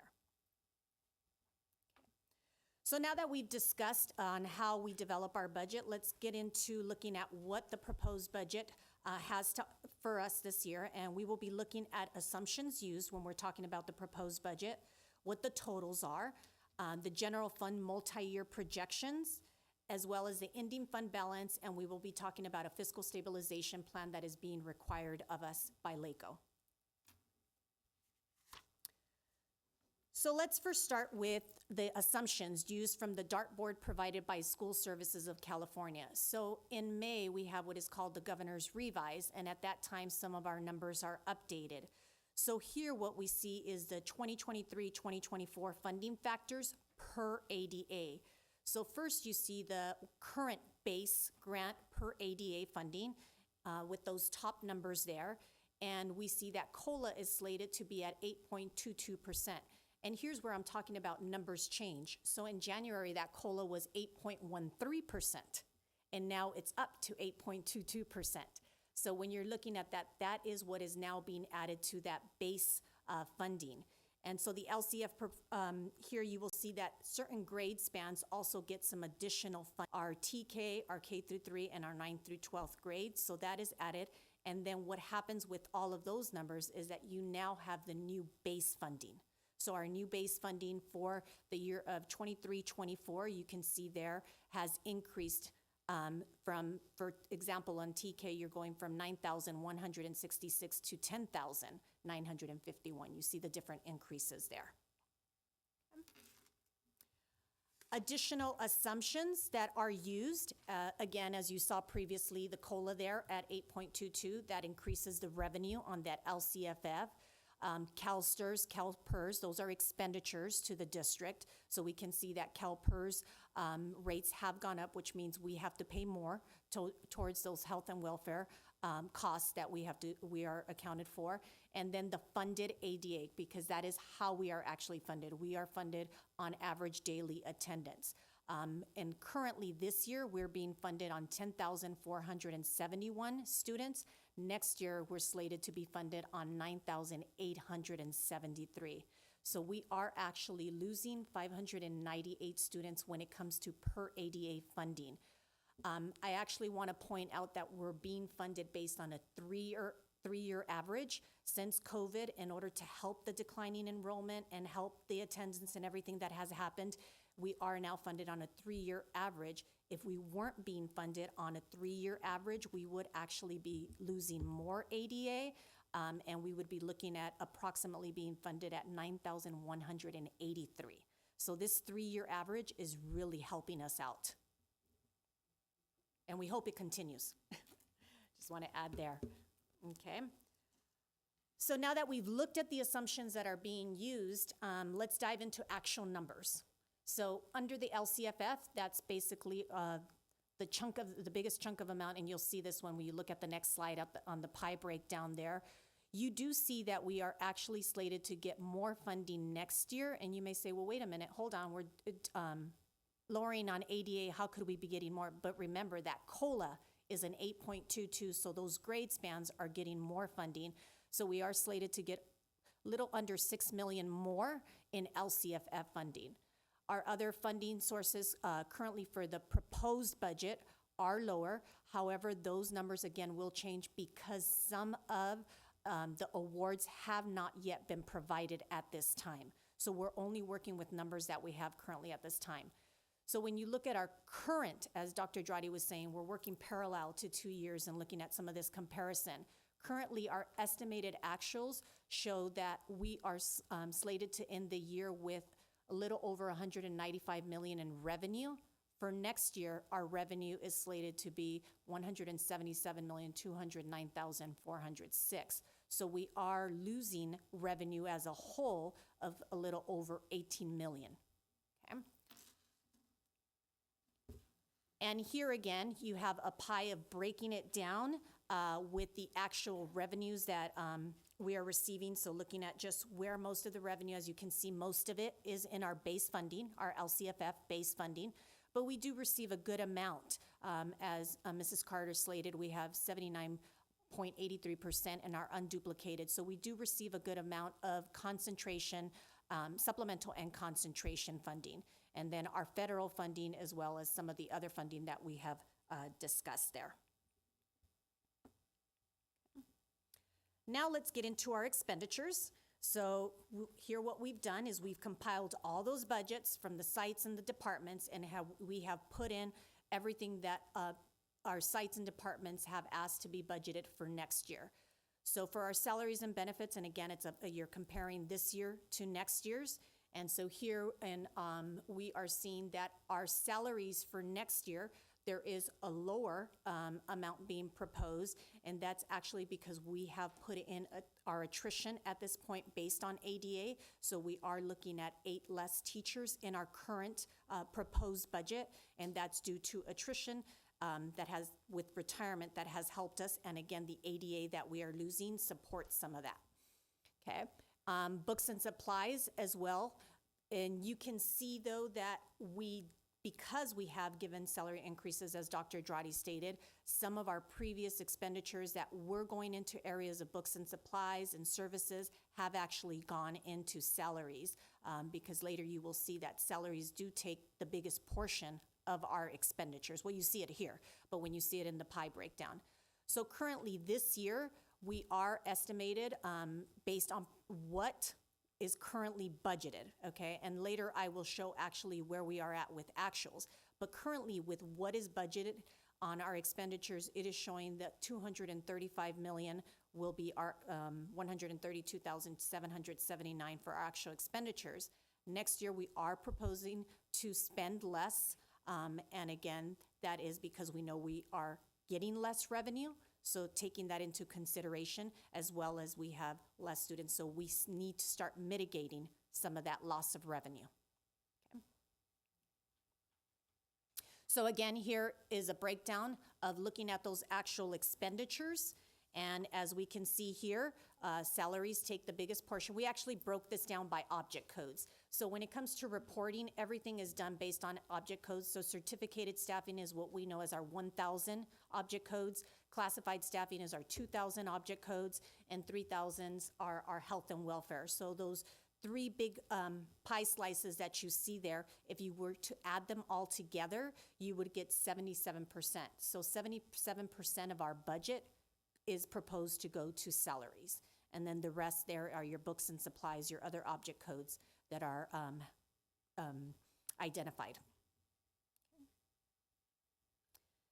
Now let's look at our revenue over expenditures, and again, looking at the 2 years next to each other. So currently in this year, we started the year with our beginning fund balance of $114,369,504.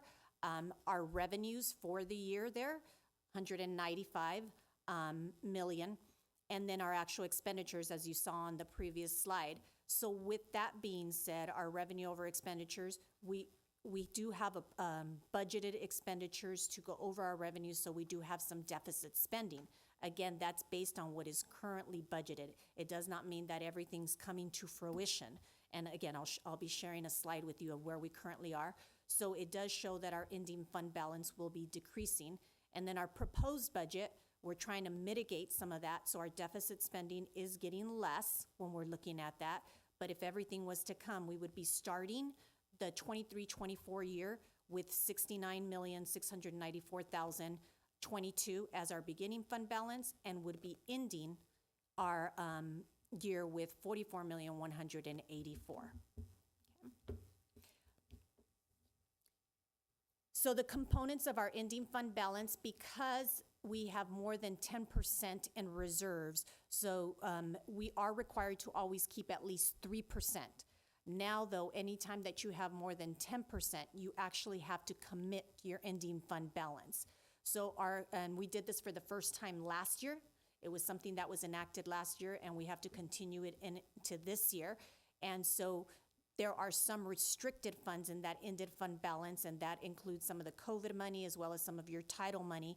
But here in our resolution that we are proposing is to continue with our delayed facility repairs. As we have discussed, we don't have enough with our routine maintenance to cover those requirements. So continuing to keep some money there.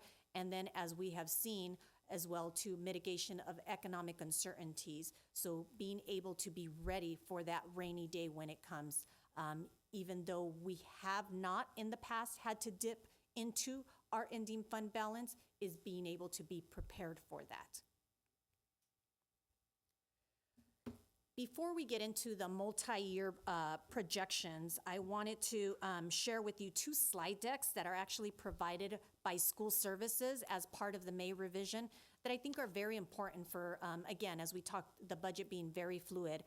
But the first one is really understanding what multi-year projections are based on and what they should not be used for. So the slide deck on my left here, there with the arrows there, you can see that multi-year projections should be based on standard economic assumptions as well as prior board approved decisions. So as we saw earlier, using the assumptions at the time, board decisions based on committed funds to projects or salary increases. So if you have made those salary increases, how do you use that information as you're moving forward, and what changes need to be made that will impact us moving forward? However, they should not be used as a crystal ball because things can change rapidly. And we've seen that happen before. Back in 2008, when we had the recession and so many cuts had to happen. We weren't prepared back then, but I think since then, we have learned a lot. Even the state has learned, which is why the state in itself has a rainy day fund as well as districts. The deck to the side here shows us the COLA, which provides the increase to our base funding as well as increase to other programs in certain years. And we can see here that the COLA is starting to decrease after this year. And again, this is what right now is being reported as assumptions. So that also means when the COLA usually decreases to that, it means that inflation is also supposed to slow down. COLA and CPI, which is the Consumer Price Index, kind of tend to go hand in hand. So commitments that may be sustained with COLA before may not be sustained in the future. So again, it's that balancing act and being really able to stabilize things by having this information. So we are required to present a proposed budget with 2 consecutive years, and that's your multi-year projections here. So, and in that is to be able to say whether we're going to be able to meet that 3% reserve. And so here we are able to see that we will be able to meet our 3% reserve in the coming year as well as the next 2 following years, which means that we would have a positive certification, even though we're deficit spending. Okay. The 3% reserve is that last number that you're looking down at the bottom there. In terms of 23-24, we would at least need to have a little over 6 million. And again, that's based on revenue information. And then the 24-25, a little under 6 million, and as well in the 25-26, because we're seeing that the revenue is decreasing. So we are able to meet our 3%. However, we are deficit spending, but we are trying to mitigate that. So you see there that our deficit spending is starting to decrease because we're starting to stabilize things. So as I discussed earlier, looking at our attrition and seeing our ADA at how that's declining, and seeing, well, because our ADA is declining, our staffing also needs to decline to go along with it. This is a slide that has, I know it's very hard to see, but you have it in front of you. And this is what I was talking about in being able to show where we actually currently are based on year-to-date actuals. So what we want to show here is that, again, based on all the proposed expenditures, we are currently showing that we are going to deficit spend at the end of the year. But some of those things have not come to fruition. So that's what you see on the second column there, which are your estimated totals year to date. And so and this is up to May 31st. So this is information that our general ledgers provided us as of May 31st. So if the books were to close right now, as of May 31st, which is not the case, we would actually be over in excess, a little over 16 million, okay? But we still have a month to go.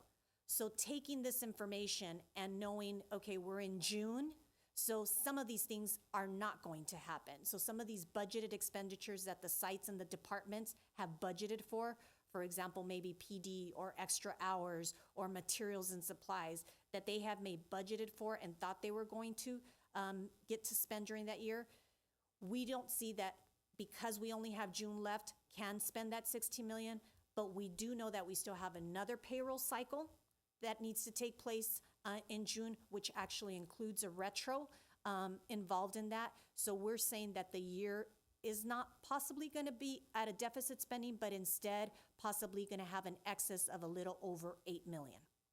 Okay? So we take this information, and again, none of this is final because remember, we haven't closed the books. We haven't done our unaudited actuals. That takes place in September, as you recall from that cycle there. So those numbers won't be confirmed until then, and actually they won't be finalized until our audit is finalized. So we take this information, and as I shared earlier, LACO has asked the district to create a fiscal stabilization plan based on our deficit spending. And so here, what you can see is that we are taking our projected carryover. So again, that previous slide where we said, okay, this is information as of May 31st. We know we have one more month to count for this fiscal year. So we're most likely not going to end up in a deficit, even though it's proposed in the proposed budget. So we took that amount up at the top. Originally, the 25 million is, again, what has been budgeted as the deficit spending, and then our projected carryover that we're saying, and we're coming up with a stabilization plan. Now, the goal with any stabilization plan is that basically you come up with a wash. There is no deficit spending. However, we realistically can't say right now without making some confirmed decisions, but we can start mitigating, and so that's what we're sharing with LACO. We're sharing with LACO, these are some of the areas that we're gonna start to reduce, for example, temporary teachers, because we're declining in enrollment, so we may not need as many temporary teachers as we currently have based on that.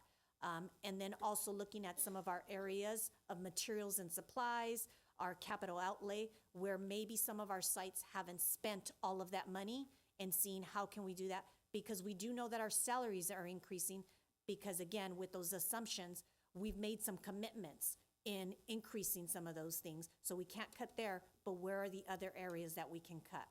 So what we are sharing in our fiscal stabilization plan is we haven't got to a zero.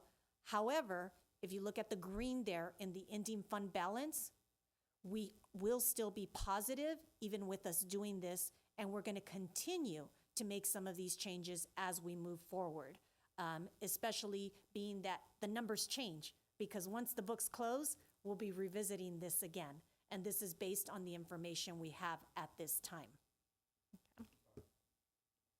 Go ahead. This is an important slide here because I want you and also the community to understand that most districts are deficit spending, and I'm sure, but it's really about what you're doing to reverse that deficit spending. And it's really important to always go through and establish what a structural deficit is. I don't know if you guys use that term here. The structural deficit is basically things that we know are going to continue to eat at their reserves, really identifying what those are, and then making sure that we're clear about we don't conflate our expenditures with or inflate it with one-time funds. Kind of using our savings for operations. We have to make sure we're able to distinguish that. But the key is finding out exactly what our operations cost, which is the structural deficit, and reversing that. So several ways to do that is to the levers that we have are, for example, dealing with aligning staffing to enrollment. So we start getting a decreasing ADA. We have to be very dogged about making sure that we align our staffing to our staffing formula that we said. But districts that made a mistake by saying, I don't want to deal with that are going to run into trouble. You have to remember that. So that's a conversation we're going to continue to have throughout the years on that.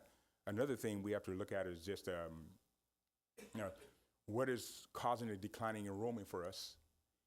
And we have to make some tough decisions that people might not like. You know, for example, a part of my listening tour when I developed a strategic plan is trying to figure out to see where the community is with where are we losing the students? For example, right now, just in a cursory conversation I'm having, I know that our 7-12 system, we could possibly be losing students. I don't know the rate by which we're losing students by that, but if that's substantial, we have to talk about that. That's not something people might want to hear, but do we need to separate our middle schools from our high schools in order to keep the students here? That's another tough decision. And then also, we need to be good. We just need to be good so that way people aren't leaving and they're not. We as a whole system can't trash our own district. We have to start speaking positively, and we have to start working together to address our differences and just be good. And our data needs to show that, so that way people aren't getting on a website looking at how we're performing and then wanting to go to ABC or Norwalk or wherever else. So just a lot to talk through. This is okay. Everybody's declining has a structural deficit. It's how you're going to address a structural deficit is really the challenge. Thank you, Dr. Drotti. And so to summarize what has been presented tonight is just some reminders here is that the proposed budget was prepared based on the latest assumptions known to date. Again, some of those things may change after July 1st. The proposed budget does not include any carryover funds for expenditures. And the proposed budget does include a reduction of the 8 FTE, which I shared there for the 23-24, as well as the 24-25, moving on again based on the attrition that we're seeing. And all proposed budget revenue has been budgeted. All proposed expenditures are connected to LCAP goals and actions. These projections are from the governor's May revision and are subject to change with the final state budget. And the ending fund balance and proposed fiscal stabilization plan are subject to change based on unaudited actuals and final audit. And I also just wanted to take this time to also thank my fiscal team. They worked really, really hard in terms of putting this all together. Our Director of Fiscal Services, Mr. Martinez, as well as our 2 budgeting accounting assistants, Jesus Medina and Charis, really compiling all of this, especially because, as I said, we're also closing the books and putting this all together. So wanted to take that time. Thank you. Thank you, staff. Very robust presentation.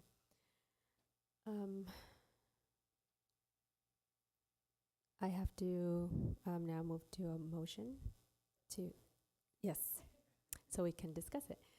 So do I have a motion to conduct a public hearing on proposed budget 2023-2024? Yes, you have that motion. Second. Do I have a motion to close the public hearing? Oh, I'm so sorry. Are there any members of the public who wish to address this item?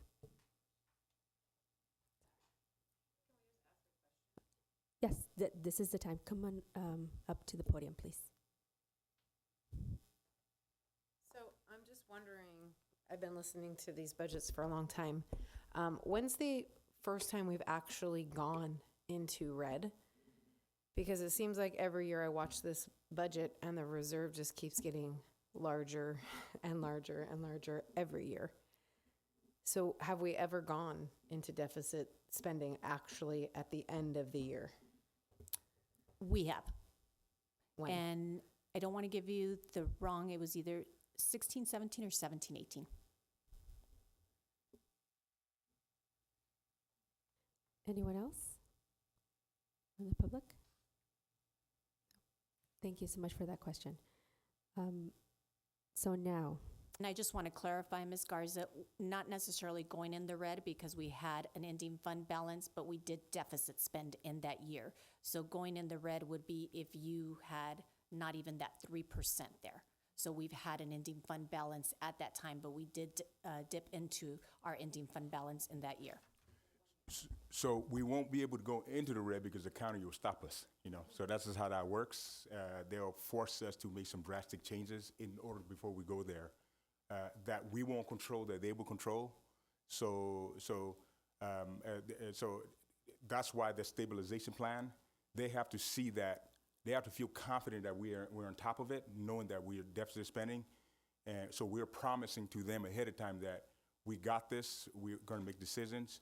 But if they, for example, don't trust us, they're gonna call, just like the LCAP, they'll see something there, they'll contact us back and say, we don't trust this, you need to redo this. So we're not there. I think they're gonna approve it. It's just, we always have to demonstrate that we are addressing the structural deficit. But before it ever gets to where we're below the 3%, even before we get there, they won't approve the budget. President Garza, really quickly, is it possible for us to get the answer to that public hearing question in our Friday memo, please? Yes, absolutely. If we could please include it in Friday memo. Thank you, Steph. Yes, please come on up. Clarification. So when we're saying in 2017, I heard kind of two things. We did deficit spend in 2017 is what I heard, but the projections of a deficit spending situation would, in my understanding, would mean we had no more reserve.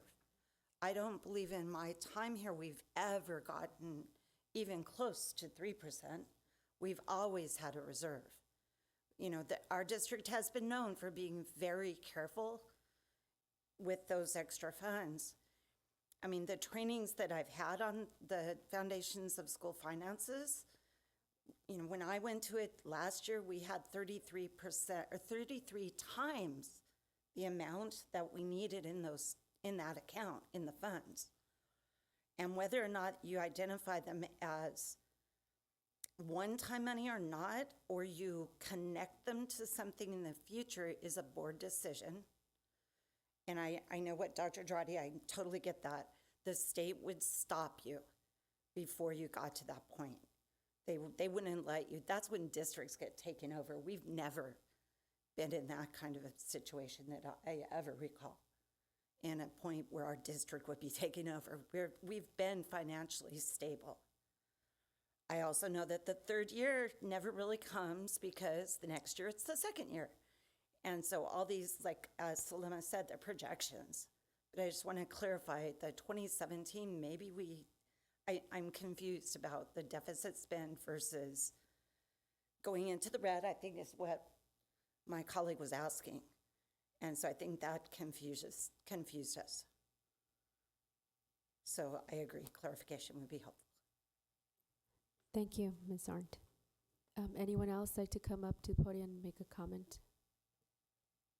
or ask a question? Yeah, just for some clarification. So it looked like, based on our projections, our kind of like the amount of money you're going to be working with is going to be shrinking every year, and we're going to have a little less to work with, and yet we have to be doing more.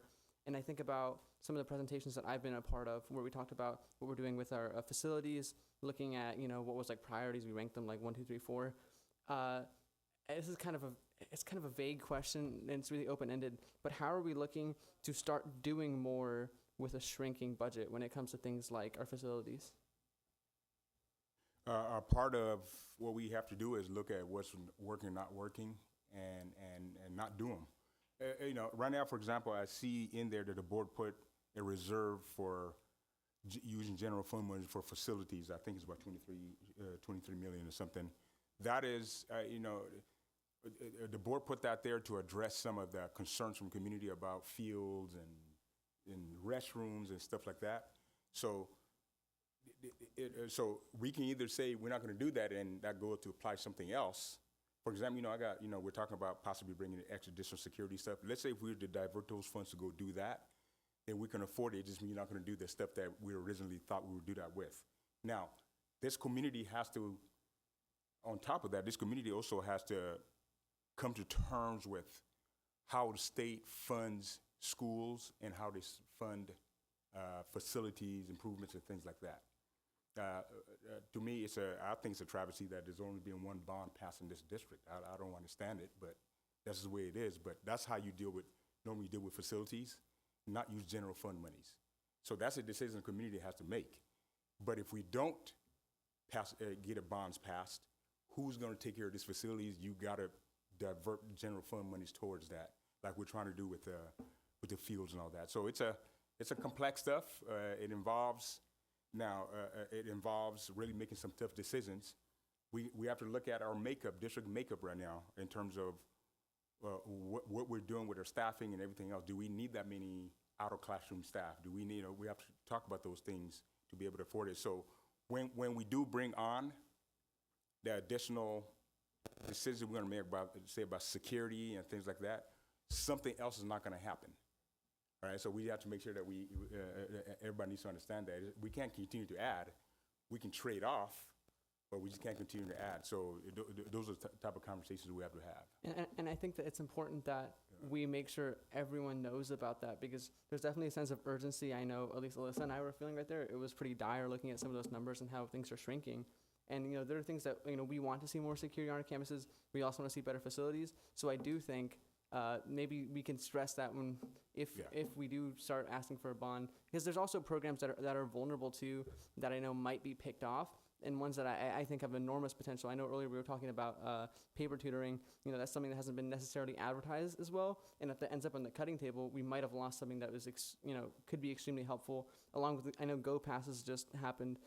Those are something that we're gonna get the results from, how many people are using them, in a bit, not necessarily right away. So I wouldn't want programs like those, who we don't necessarily understand their potential yet, ending up on the cutting table. So I do think it's important we start looking at a bond, because we do not have, we shouldn't have to be making these decisions, and the community can. I think this is kind of a critical point for the community to come to action and support us on these things. I agree, and our conversations around when we talk about the LCAP, and I was talking about this, the discussions that we plan to have, inviting people to the table about what's working, not working, and all that. What I'm hoping is that during that time, if we got parents engaged, we have staff engaged, you can actually start talking about some of these things. If paper is a waste of money, for example, because no one's using it, it doesn't mean we discontinue it, but if we discontinue it, there still has to be that support. Okay, if it's not paper, what else are we gonna do? Because that's necessary. So it's all those things, that conversations we have to have as a whole unit to make the final decisions we need to make. And none of it's going to be easy, but everybody has to go through this. It's just like in your own households, you go through these kind of challenges. So, all right. Well, thank you for your answers. That helped. Welcome. Anyone else? Please come on up.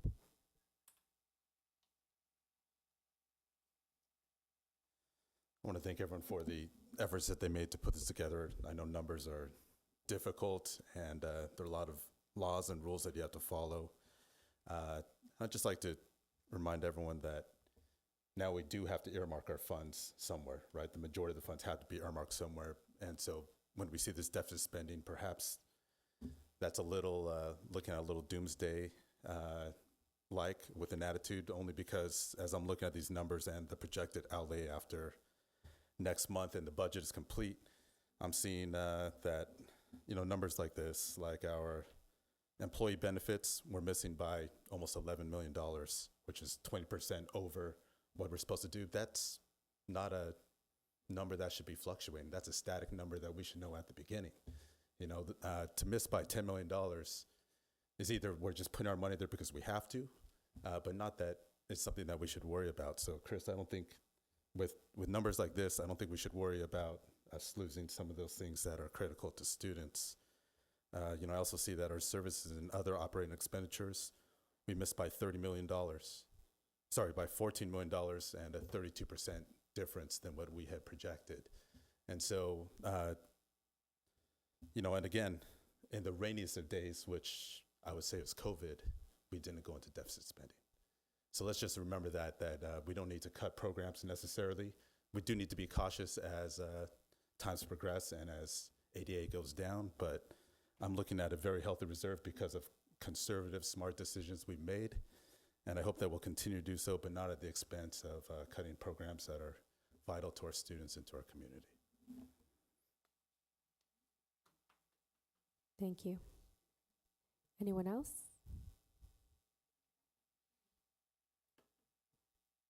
Hello, I just have a clarifying question on exactly what capital outlay is. So those are any expenditures over 5,000. And then what exactly does other outgo constitute? So those are our indirect fees. Thank you.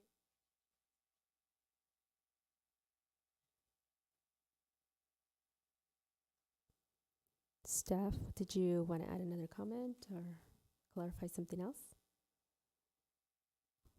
Does staff want to clarify anything else, add comments? There was a comment in regards to the deficit spending, and I think when that question was asked, and I think it's because of how it's presented in the red. So that red number, that means that that year we are deficit spending, but it is accurate to say that, no, it does not mean that we are running out of money because we have the money in the ending fund balance. But for that year, based on revenues and expenditures, there was deficit spending when we talk about that. So it's not an excess for that year, instead it's a deficit. Okay. And then additionally, on the salaries, when we're looking at the budget versus current year date actuals, when we look at the predictive forecasting for some of those budgeted, it could be the extra hours that sites and or departments may budget for in terms of some of those things not coming to fruition, as well as the professional development where that would be budgeted for substitutes. As we've talked, that's an area that unfortunately we haven't been able to support as much due to substitute shortages, and sites and departments do budget in that area to be able to, as well as extra hours for after-school programs or different programs that take place, and that is where some of that funding is budgeted at, and it is accurate to say that we are required to budget all of our revenue. And I think during the process, as I mentioned before, that inclusive conversation around activities and all that, to address the question there, I think we need to look at the budgeted items, and anytime we're talking about what's working and what's not working, try to also remember how we budgeted it and to actually track whether we are following that or not. It may take a little time to get to narrowing it down till we get to a very tight, okay, we know exactly what we're spending and not spending. Right now, for example, I know we want professional learning. The staff wants it and all that. So we go in with an optimistic view of, well, I think, yeah, we're going to get everybody trained and all that. We associate money to that. But when the reality hits, we can't even get in there, then all of a sudden that goes. So is that I think we need to be tighter on that. We need to be more realistic about what is stopping professional learning from happening. And if we recognize that we're budgeting to something that we can't do, we have to have the understanding, right? So that's how I'm looking at how we address that. The way I'm seeing this is through that journey. But my goal altogether is to be very transparent, to be inclusive, invite staff to the conversation, invite parents to the conversation, invite student. And I love the concept that we're going to have student cabinets at the high schools and all that. Also inviting them to the conversation, so everybody's looking at the situation, and then we're making collective decisions together. So I'm hoping that so it'll be transparent, and I'm hoping people we build trust, because a lot of this has to do with, yeah, we got the deficit, but sometimes when we're bickering and things like that, what happens is if it spills out into how we operate and how we educate, and if it's lacking and parents are seeing that, you know what, everybody loves their child. They're not going to put their child in a hostile environment. They're going to put them somewhere else. So I'm hoping that we really do engage in these conversations.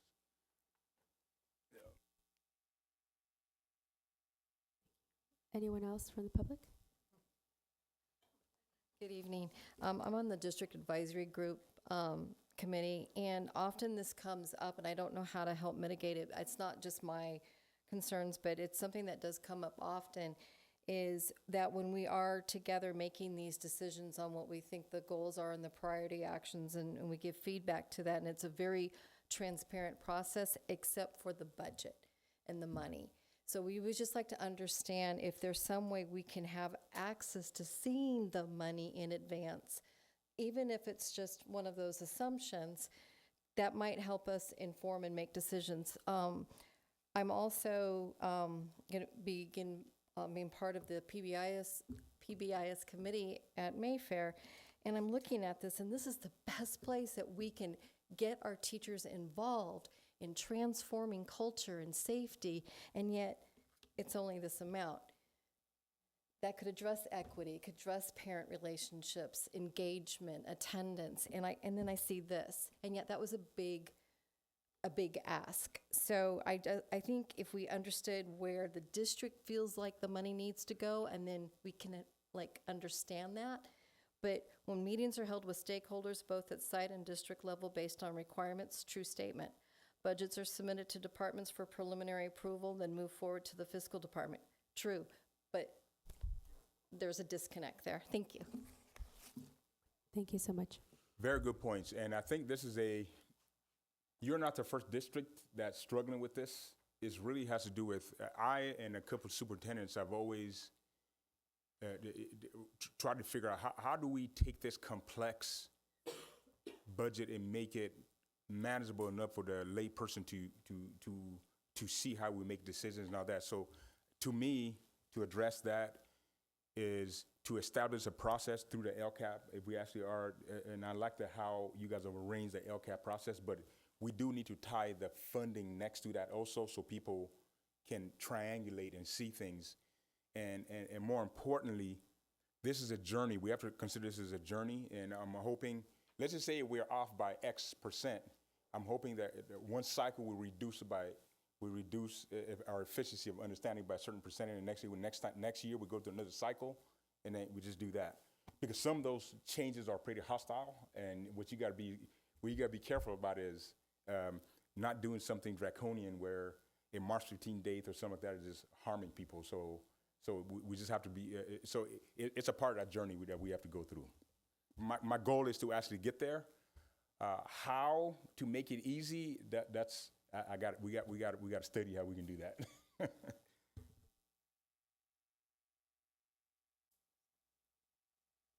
Any other questions, comments? Now's the time. Come on up, please. Hi.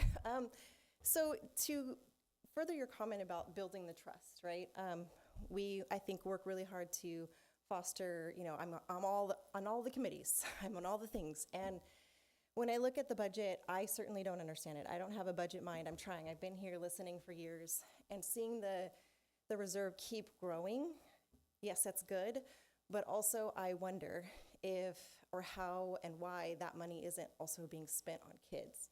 Like how, we are in a business, but we are in the business of kids. So how is that money keep growing when, we have parents that say to me, well, why do teachers keep giving like class lists, like we need these supplies, tissues, markers, whatever.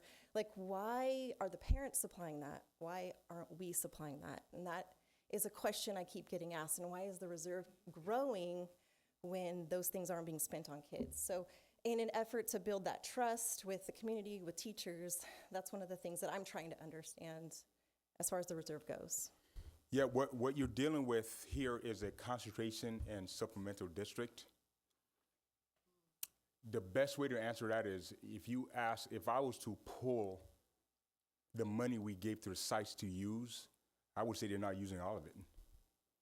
I dealt with this in my last district, right? So I'm like, okay, why parents are complaining, Dr. Drawdy, why do we keep asking the PTAs to fund these things? I said, why are you asking for paper and copiers and all that?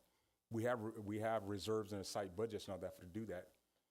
Come and find out, at the end of the year, I tell principals, how come you guys didn't use all the funds, and yet you were asking parents? We can't be in that boat. What we found out what was happening was in order to use those concentration supplemental funds, it needs to be specific to something you're going to do to support the students. Sometimes we don't want to go through that process of saying, okay, what do African Americans need or SED students need or this and that. We just want to get our stuff without having to explain, but we can't really use those funds without explaining it. So it does become easier to just get the funds because there's no rules of how you spend PTA funds and all that. We have to be this is where it comes down to the sites making sure that they're clear about what the tier 1 functions are, tier 2 functions are, that we're committed to do these things. So that will result in us using the money more efficiently. But if we're not clear about those things, and we just say, I just want the money, and you go to the district office, I don't know how many times the district office telling principal, we can't do this. Yes, we can. You're not helping me then. I want to buy chairs. Well, you can't use concentrated money to buy chairs. And then you're stuck, and people are upset about it because we don't understand the rules. Right now, we're not using all the site funds. We're not. That's the only way to fix that is we go back to the sites and say, specifically, how are you using these funds?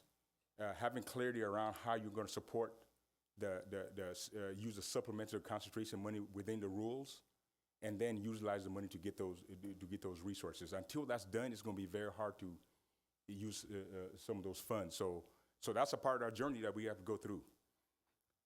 But yes, I agree that we should not go to parents and ask for things that the site funds can pay for.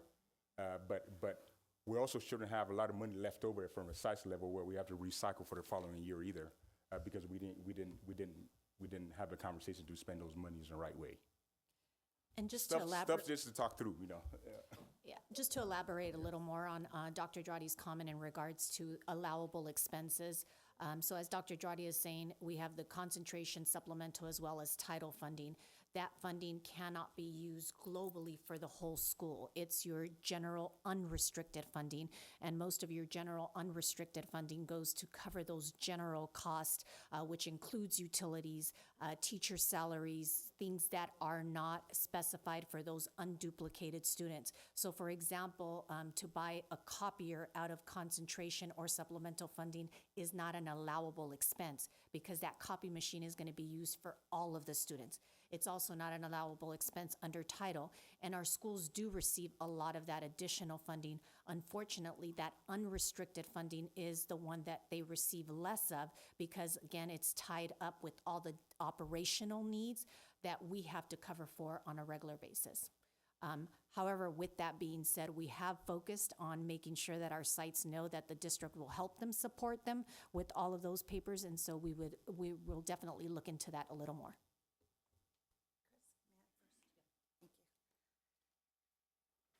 I have to jump on with the question, piggybacking on what Kirsten said, how is it that, and I sub at a lot of schools, so I'm at one of the schools, which I can tell you probably, but how is it they have no Kleenex for the last 2 weeks of school? None. Because we were told 3 years ago, stop asking parents for anything. No Kleenex. They're using those junky paper towels that you pull out of the dispensers. There was a period I was going to this school and they had no glue sticks. They have first graders. If I really had all the money in the world, I would have ordered it on Amazon and brought it to that grade level. And I tell them, ask your site, ask your principal, do whatever. Now I realize when you hit April at an elementary school, in my understanding, and correct me if I'm wrong, their budgets close. So if they have not gotten all those materials, they don't have a budget to do that, but they can contact the district and say, hey, we need help. There's an illness going through, there was a big illness, respiratory thing going through. Kids were using Kleenex like crazy. We try to teach them, you don't need 5, not 1 for every time you touch your nose, but their parents are sending them their own individual box. And we start school sometimes without the appropriate crayons. Schools didn't have things that they needed to have. And so when we're talking about that's where the trust and frustration comes. Yeah.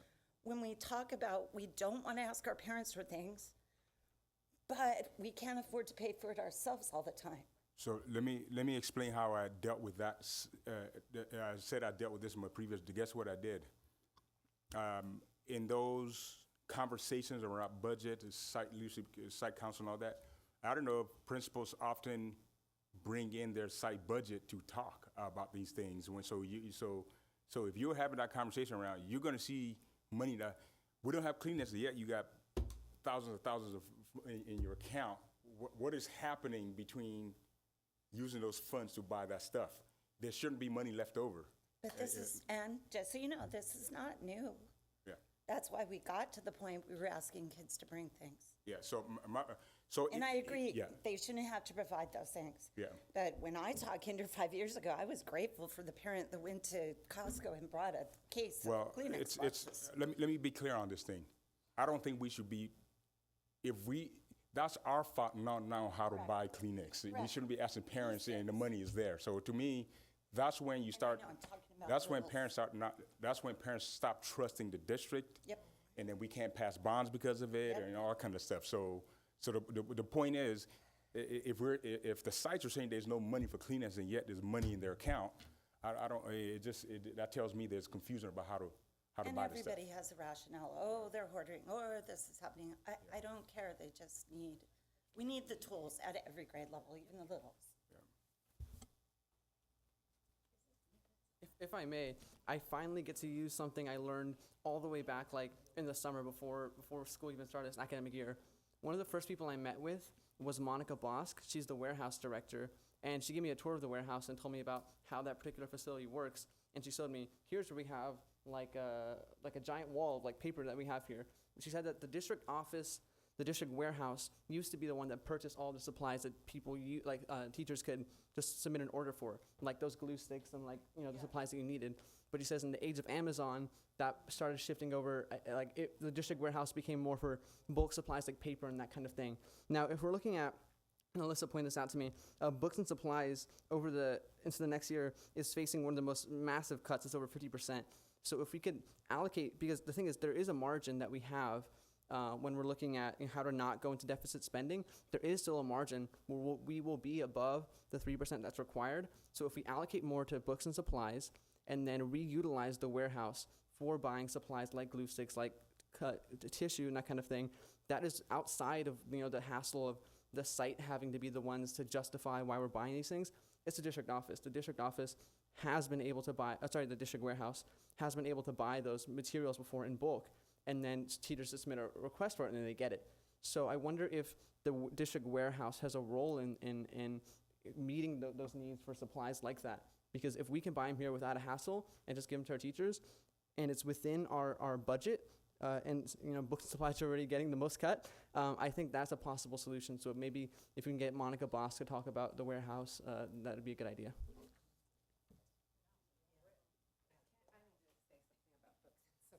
Sorry. I have been watching this budget for years, and every year we allocate this gigantic number of money. We were just looking, I believe it was 28 million this year, and 7 million was spent. And consistently, when you go back in our budget, we have allocated way over every time for books and supplies. But you guys just listened the last time. We can't adopt more than one subject a year because it's too much. But we have this gigantic amount of money that's sitting there, and our kids are suffering by not having the curriculum that they need. So books and supplies has been a really nice hide for money for our district for many years. So I'm like frustrated listening to the books and supply and the warehouse discussion because we hide a lot of money here every year. So also with books and supplies, I believe I heard like 7 million we were spending, which we saw. But I also heard we got a grant that could have been used for a lot of things, but they used it on books and supplies.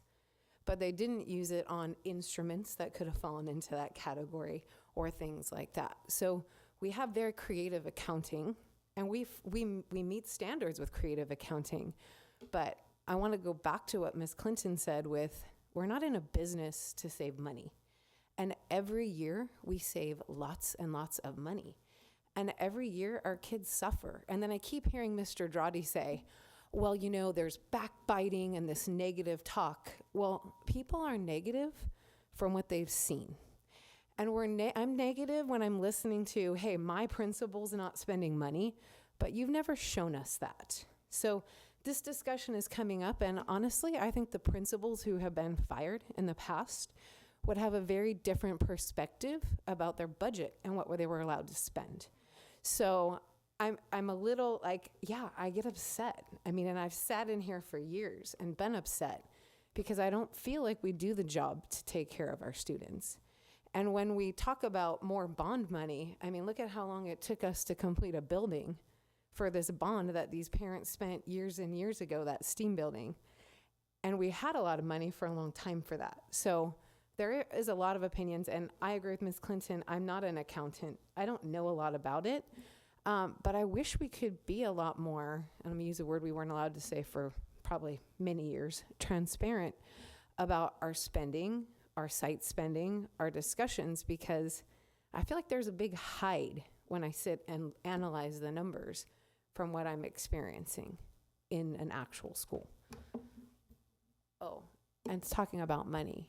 Our kids spend so much money to even go on a field trip. And talk about asking parents to spend money to send your kids on a field trip too. Our busing situation and finances is pretty grim also. I think the only way, I can't speak to the past. I'm only telling you my experience from countless principals I've worked with that deal with the same issue. It's not just here. Sometimes they don't know how to spend those funds, and people become impatient, and it's easier to ask the parents.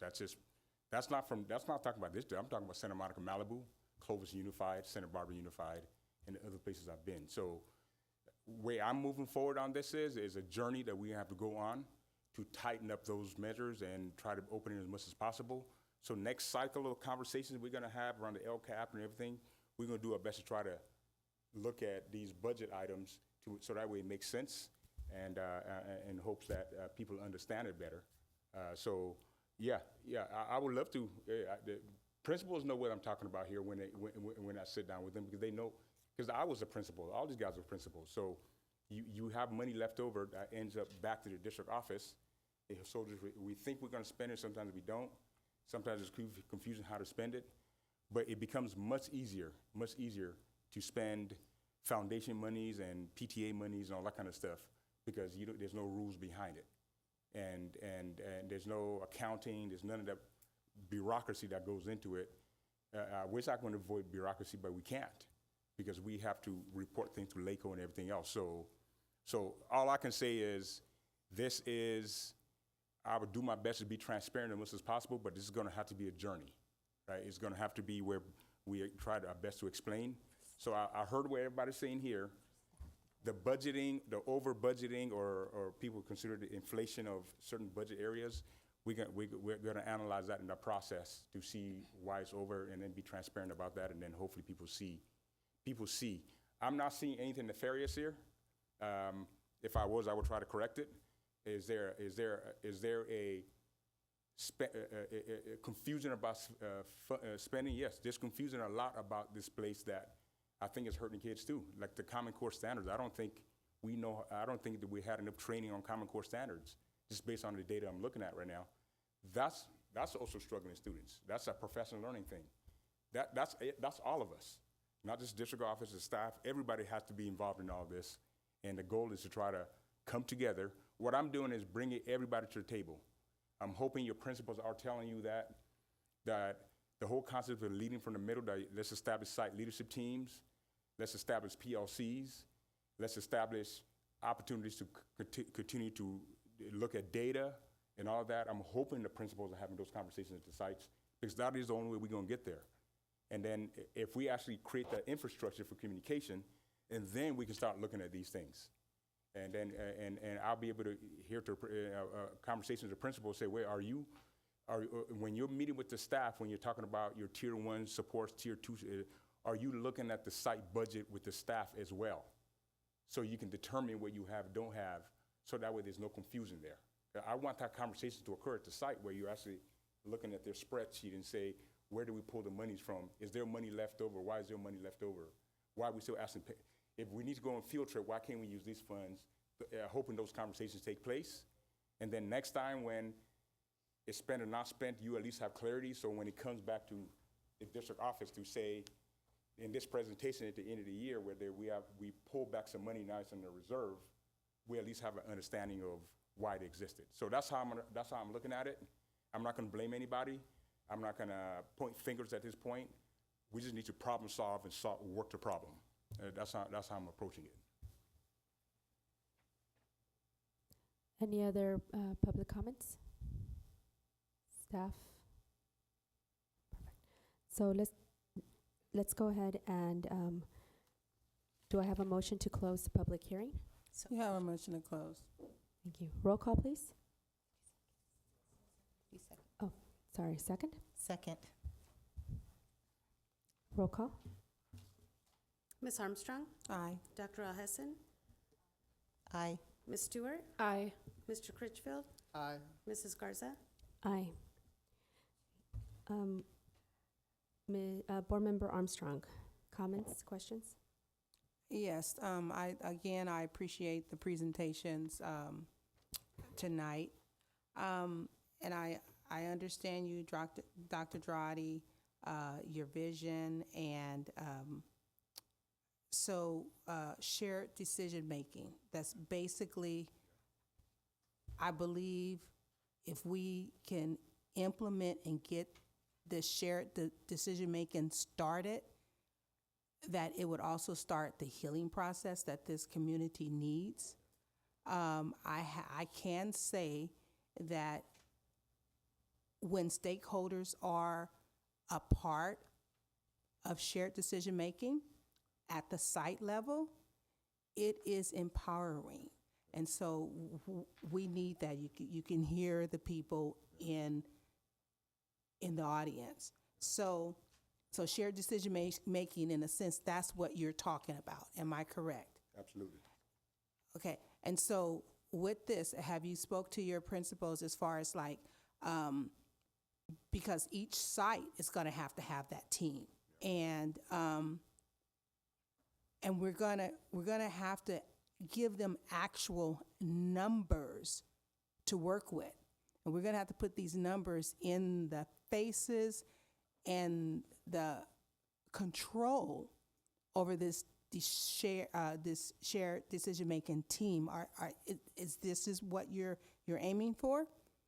Okay, I'm just wanting to make sure. So how soon will we be able to even establish this team? It's happening as we speak.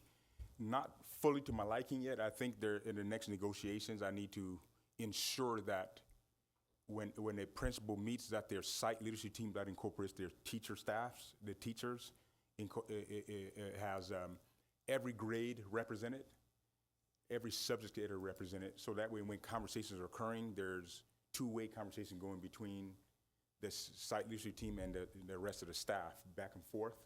So when we are looking at the site budget, when you look at the site budget, you'll see the breakdown there. Oh, yes, I know. And when the principals are talking about what it is that they're trying to accomplish, the field trips they're going to take, the professional learning that they want, the supplies they need, this and that, then they can at least look at those numbers and negotiate that together.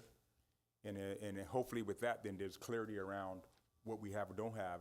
And if something is lacking at the site level, and we all recognize that something is lacking at the site level, then they can come back to the district office and say, hey, look, there isn't enough money for this, or that kind of stuff. So I also think when you do that, then as we deal, it would also help our negotiations much better off than we so that would hopefully there's trust at that point when everybody's looking at the same numbers. There isn't this fight over pay raises and things like that, and then we can actually really talk through it. I'm confident with this because we started off this way in Santa Monica, Malibu. I remember we went to, and then we ended up going to what we call, what's the term called? Interest-based bargaining, because that trust was built enough where we can now lay everything out on the table and make decisions. But I recognize we're not there right now. It may have to take a couple of cycles to get there, because in order to get there, you have to have trust about the budget. And right now, we got to work the problem until we get there. And the best way to do it is to the LCAP. We're going to talk about the LCAP from a district perspective, with funding and all that. But more importantly, the LCAP influences what's happening at the site, and the site funds and all that kind of stuff. So between both conversations, and if you have everybody involved, I'm hoping that we can then be much more accurate about our conversations, build the trust we need, and eventually, knock on wood, get to an interest-based bargaining situation where we're not harming each other in these conversations. So. And so, I need to make sure you mentioned the teachers and the staff. It's so important. Every decision-making team that I have been a part of had a parent. So we have to make sure, and we need when this team is created, it's gonna have to have some stable participants. Okay. So when in August, September, I will be coming with a presentation just talking about the strategic plan and hopefully how you are going to evaluate me for the work next year with some metrics on those things. And when I present that, you're going to see my whole theory of action in play where these teams are involved. Also how we engage parents with information. And you'll see the whole picture there.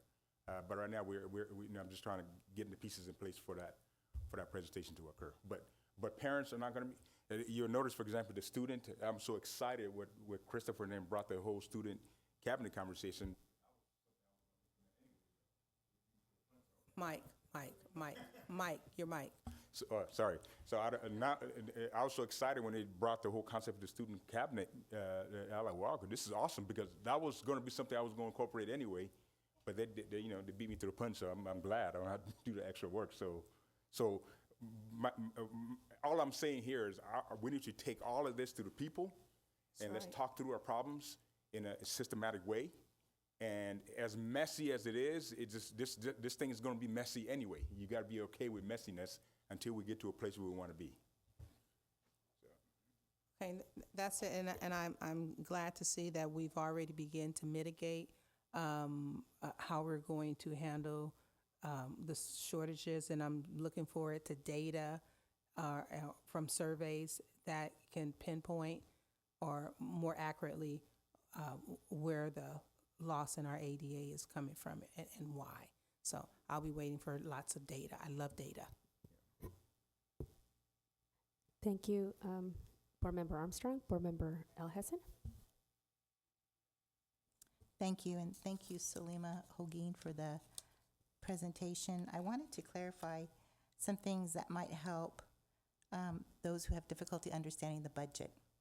I've worked with budgets a lot when I was the ADA coordinator for City Santa Monica.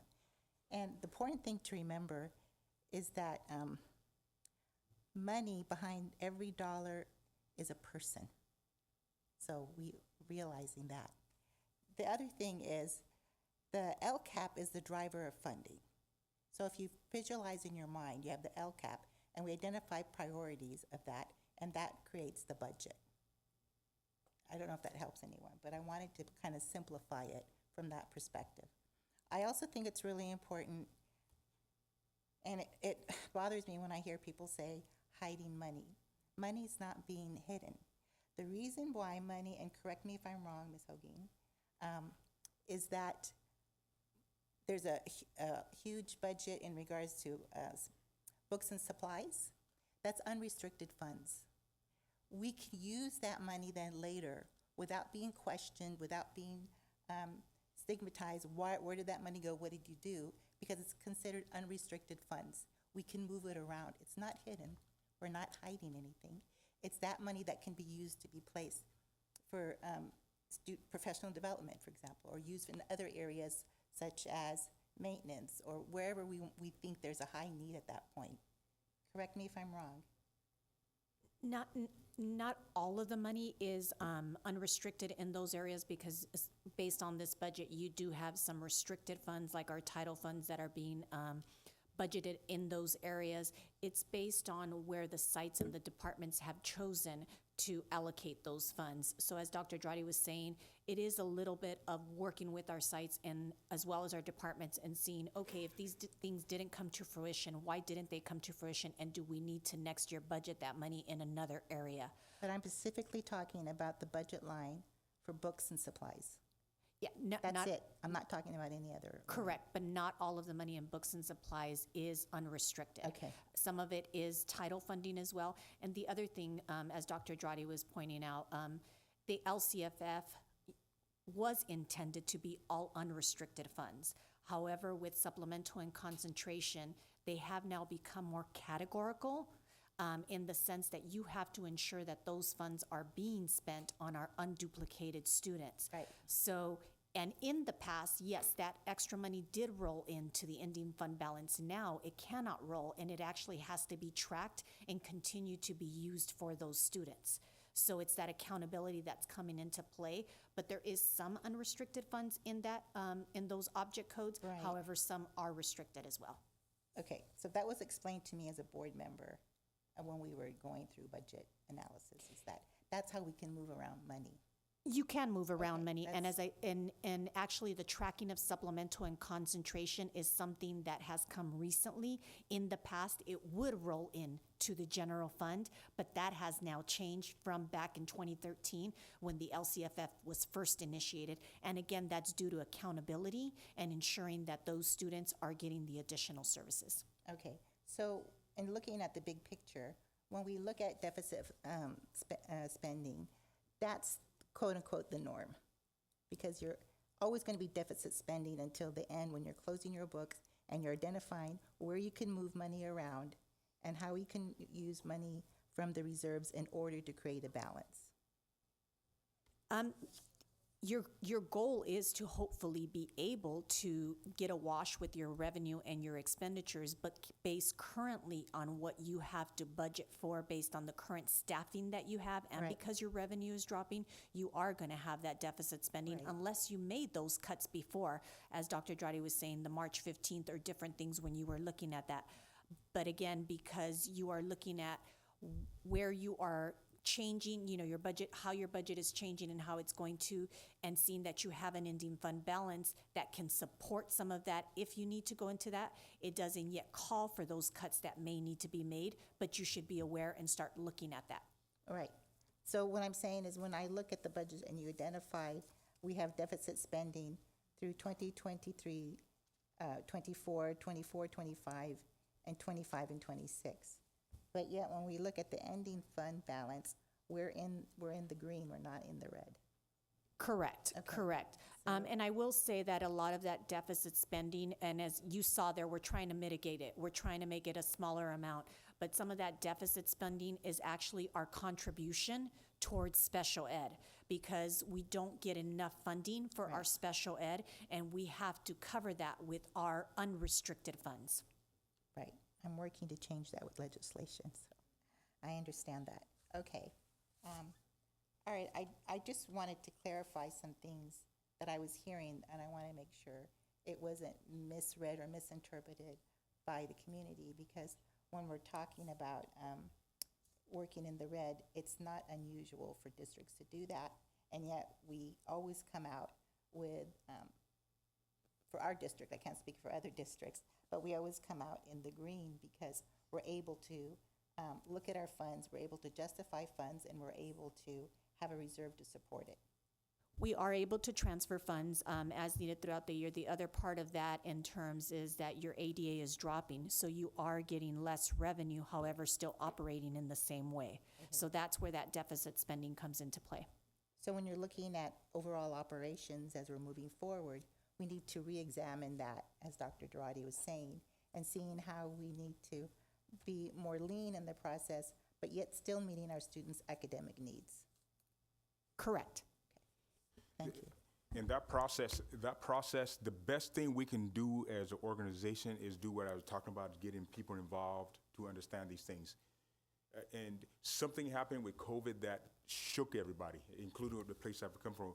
An infusion of money that came in, that conflated what was already there, just caused all kinds of havoc.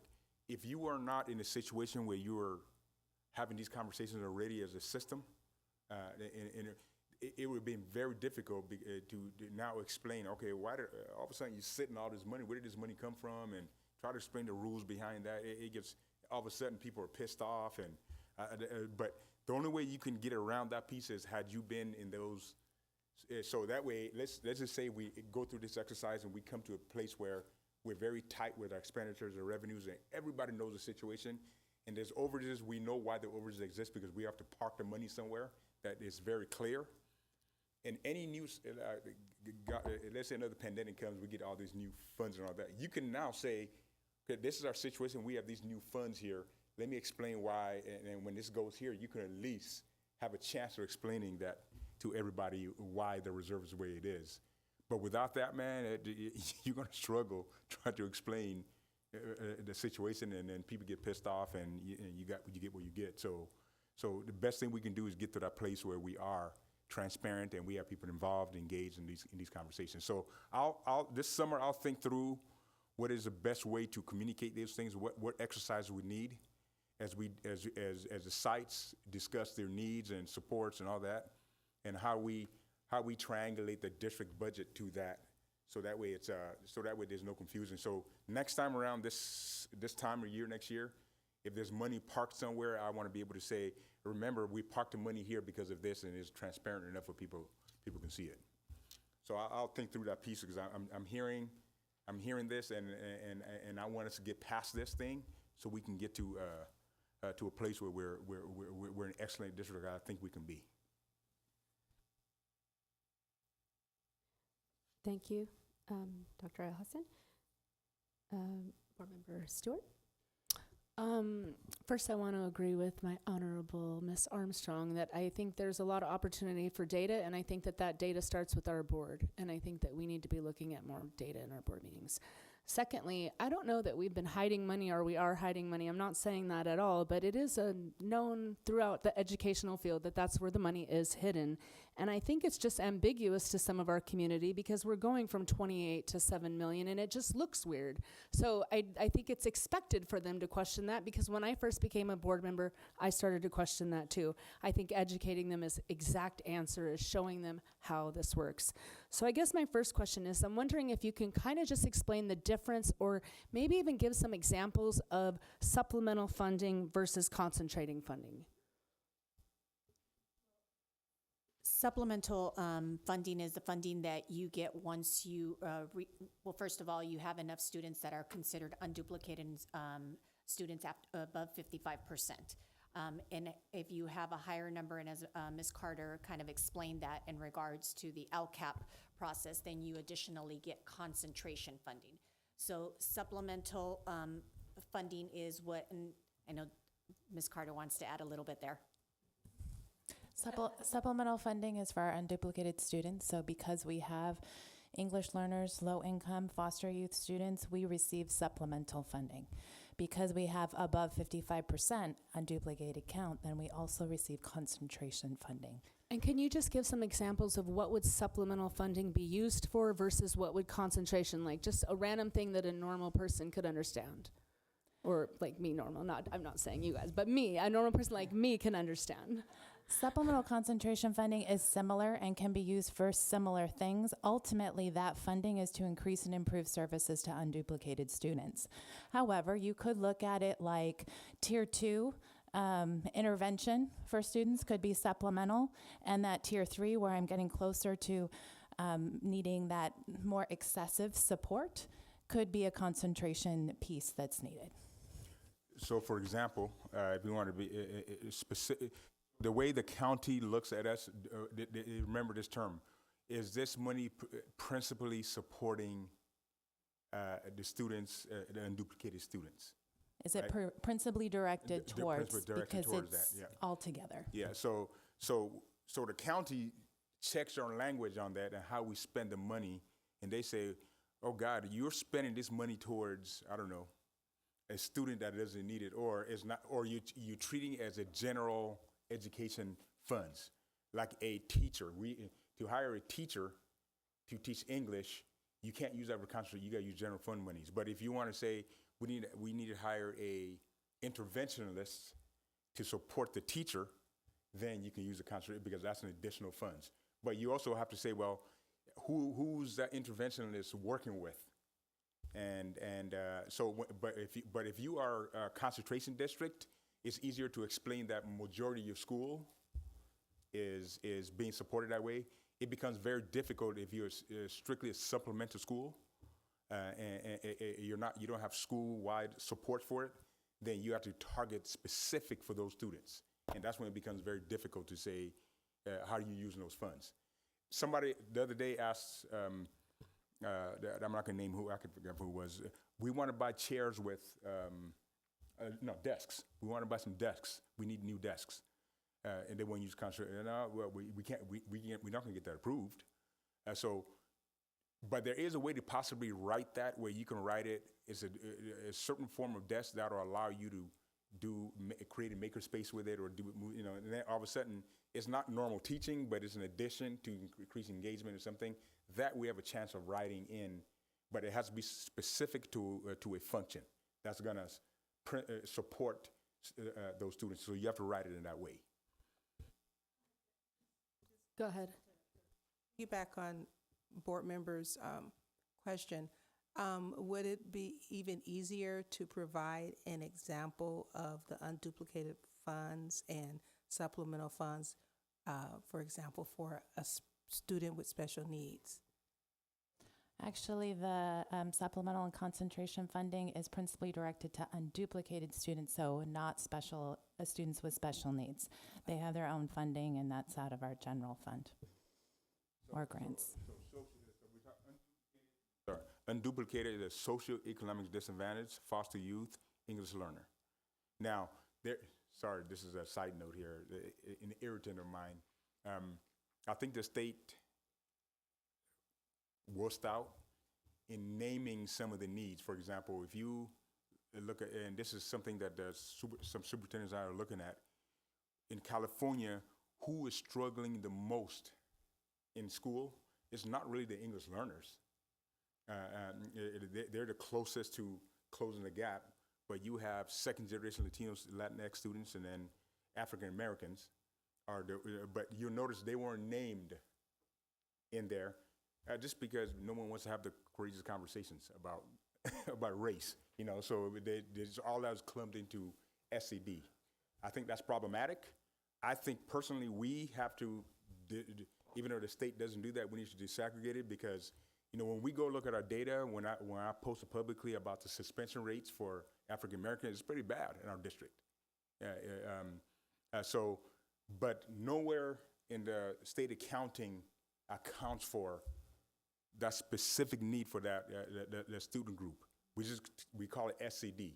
If you do that, then you water it down. How do you know specifically what those African American students need to be successful? So we have to go above that. In any district I've always led, I've always isolated, even broke that even further so we can target exactly what those students need to be successful. So side note, but the point is SED, EL, and foster youth. My next question is, it's not numbered, I'm sorry, but it's on the 22-23 expenditures and just other outgo. I know it went from 44,000 to we gained plus 569%.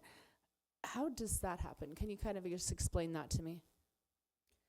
Well, again, that's based on our other outgo indirect costs. That all hasn't been yet determined because we don't have the final numbers of that. So this is just on the proposed. That number will change when we come to first interim. But when I look at this number, when they proposed 209,000, that's a credit, right? So how do we even propose that that's going to happen? Because we will be charging indirect fees. And those indirect fees are when we are managing the funds for the different departments, like with supplemental concentration, as well as our title funds and so forth. We're able to collect indirect fees on that. Okay. Sorry, I'm going through really fast. Just one question. I know that you said when we were looking at the current year and the date actuals, you said that in June there's going to be a retro. Would that retro be for our administration? That's correct. Thank you. And then,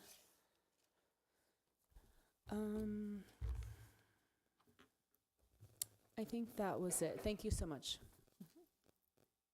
Thank you, Board Member Stewart. Board Member Critchfield, please. Thank you, Madam President. First, I just want to say thank you for everyone that spoke tonight. It's only been 6 or 7 months since I've been up here, and a lot of the conversations that we're having right over there are conversations that I was having with a lot of you before. And for what it's worth, a lot of those concerns, they haven't gone away, but I've learned a lot of how things are done and why things are done, and I'm very confident that we are working towards it getting better. And you do have a board that with love, holds feet to the fire, and I do feel very confident about the direction that we're going. And a lot of the things that were said tonight are things that I know Dr. Dradi is very aware of, and I've heard him speak about. And I think one of the first things he asked, what he told me when I asked him in reference to excessive reserves is, it's a necessity to always spend this year's money on this year's kids. And I think it's very important that we as a board continue to look at this, but it only helps when we have conversations like this and hear from everybody. So I appreciate you keeping us accountable to making sure that our kids are taken care of. But again, I am very optimistic, and I don't always envy Dr. Dradi because he is cleaning up a mess, in some ways. And sometimes it can be a thankless role when you're stuck with the mop in your hand. But looking forward, just the rest of this year and what the next 3 years are going to look like, I do think that we are going to accomplish a lot, but it's going to take a lot of work, like the work we're doing tonight, and that involves you. So thank you. That's all I got. Thank you, Board Member Critchfield. My turn. I do have some questions. If I can direct your attention to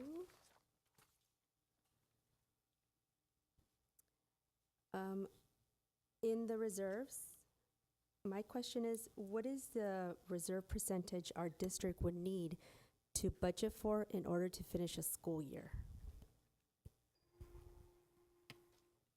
I want to make sure that I understand your question. The required reserve is at least at 3%. Yes, but that doesn't take us, let's say, worst case scenario. Got it. We have to use reserves. Yes. For the whole rest of the school year. No, a 3% would only pretty much get you with a month and a half.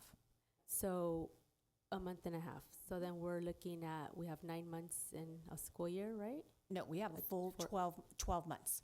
Okay. Because we have 12-month right. employees, yes. Yes. Yeah, it's just that the fiscal year starts July 1st and ends on June 30th. Yes, okay.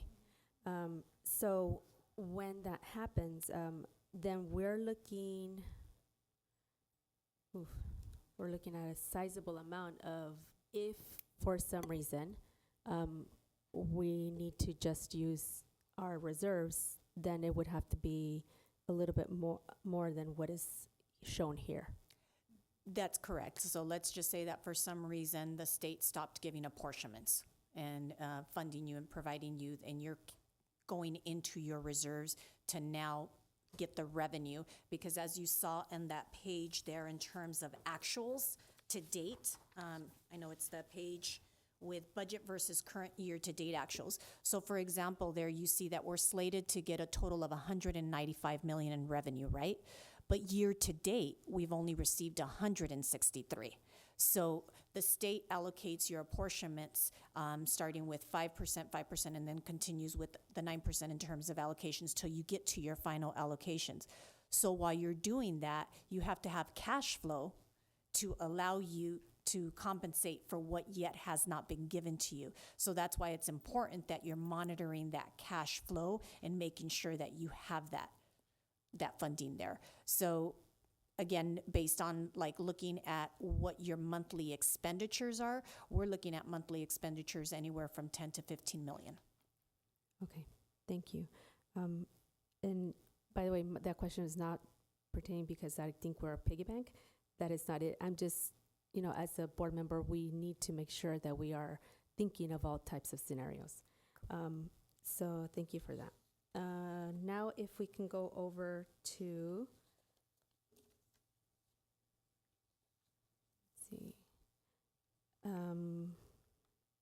to the page where it's 2022, 2023 budget versus current year to date actuals.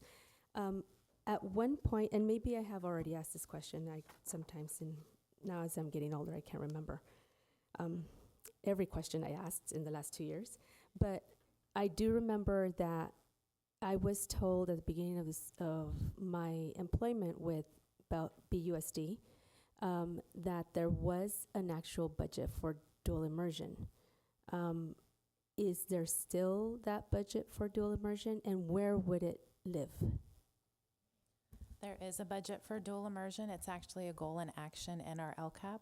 And we have a district dual immersion budget, but both of our sites also, all three of our sites would have a dual immersion budget that they can utilize as well. And so to answer your question in terms of the actual budget here, it would be embedded in your certificated salaries. It would also be embedded in your classified salaries. It would be embedded in your books and supplies, because what we do is we take all of those proposed budgeted expenditures and then put them into an object code that they belong to based on the LCAP information and based on the budget that is being used. And so it's compiled in there. So it would be in multiple areas depending on those goals and actions. Thank you. That does make sense. Now, if I go over to the following page, what is an average deficit spending amount with our surrounding districts? Not necessarily a district that is apples to apples, but just here in our surrounding vicinity. You may need some time, which is fine, as maybe you can provide it in the Friday memo. But if you have it off the top of your head. I would need some time to look at that. However, as Dr. Dradi said, the last couple of years have been an anomaly in terms of ending fund balances. And you may recall last year, I know we did present in regards to that actually ending fund balances in the state of California grew. California Services actually shared that information, and that's due to all the COVID funding that took place, as well as that year where in March of 2020, which ended the year there, not all of the expenditures came to fruition because school was not in session, and then we had the years of closure. So ending fund balances have grown. This is actually an in-school services May revision presentation. This was the first year that they actually saw a decline in ending fund balances for the first time in a while, because they have been growing. Okay, thank you. Would love to see that information on the Friday memo, please. Sure. Thank you. And then another question I had was regarding the ESSER funds. Where do we get, or where does that live? So right now, we have not budgeted any carryover funding. And so once we close the book, that will come into the expenditures. However, it is because we allocated it, some of it is due to end this year, September 30th of 2023, but some is allocated to end on 2024. That would be under your federal funding. So in here, the budget 2022-23 budget versus current year, that is not included, is what you're saying? There is a portion of it, yes. There is a portion of some of that, but not the whole total funding that we got. Yes, because we got it in separate years, right? Correct. Like phases. Correct. Okay. So is it right for me to conclude that then we would have less funding within this category of federal revenue when those ESSER funds go away permanently? Correct. How much less would that be? Because of the way that we broke it down, I'd have to get that exact number for you. So don't want to give you something that's incorrect at this time. I mean, we received close to 52 million. I don't have that number memorized in my head, but breaking that down by the various years. So let me get an accurate number for you. Thank you, that's fine. And then also, what are we funding, just as a more of a reminding me, what is it that we take out of these ESSER funds? What are we using that money for to fund in our schools? So what we have used, first of all, we haven't used any of our ESSER fundings on ongoing costs. Some districts have used that funding for ongoing costs. However, our stance has been that one-time money should never be used on ongoing cost. So we have used that funding to provide, extra tutoring when it comes to students, but also some capital outlay projects. For example, our outdoor shelters, our ventilation systems, getting new HVAC units. We're currently waiting for the state to approve some projects. If you recall in the facilities presentation, I shared that we were waiting for our playgrounds to be approved. That would be an ESSER expenditure. We've also received approval for marquees at our school sites. So we'll be using some of that funding to be able to do some of those things. So we've been trying to use it more on those because the ESSER funding has to be used for communication purposes or anything to do with COVID needs. And so one of the areas that we identified was communication, improving that information to go out, but also outdoor learning spaces, which is why we were able to do the shelters. Thank you. So could you confirm that we are not using these ESSER funds for our literacy specialists that are out of the classrooms? Yeah, that is under our LCAP, and Mrs. Carter can confirm that with an action and goal. It is in our LCAP. I'm not going to confirm it with an action and goal. I don't want to give you the wrong one. That's fine. But it is, including our intervention teachers as well. It's all out of supplemental concentration. Okay, and so that would be the same for, what about our new counselors that are on campuses? Yeah, the additional counselors is part of our LCAP as well. It's under additional concentration funding that we're utilizing. Thank you. I'm just thinking ahead, and I want to make sure that we can continue to provide those services for our kids because they really benefited them. So just for my own thought process. And that's exactly why we didn't want to use ESSER funds on, we've tried our hardest not to make sure to use it on salaries. Obviously, extra hourly or things like that that are one-time things. You can use some of that, but on those ongoing costs, that isn't what we are using our ESSER funds on. Thank you. Appreciate that. No more questions on my behalf. Can I ask one more? The after-school programming, does that come out of ESSER funds? No? No, that's expanded learning opportunity grant funding. Okay, good. Thank you. Mm-hmm. Okay. So we are hearing no more questions. I will move ahead for the approval of minutes. The next item of business is the approval. Do I have a motion to approve agenda item 8.1.1? So moved. Second. Questions or comments? Roll call, please. Ms. Armstrong? Aye. Ms. Stewart? Aye. Mr. Critchfield? Aye. Ms. Garza? Aye. Moving on to consent agenda. Do any members of the board have any requests to withhold any agenda items this evening?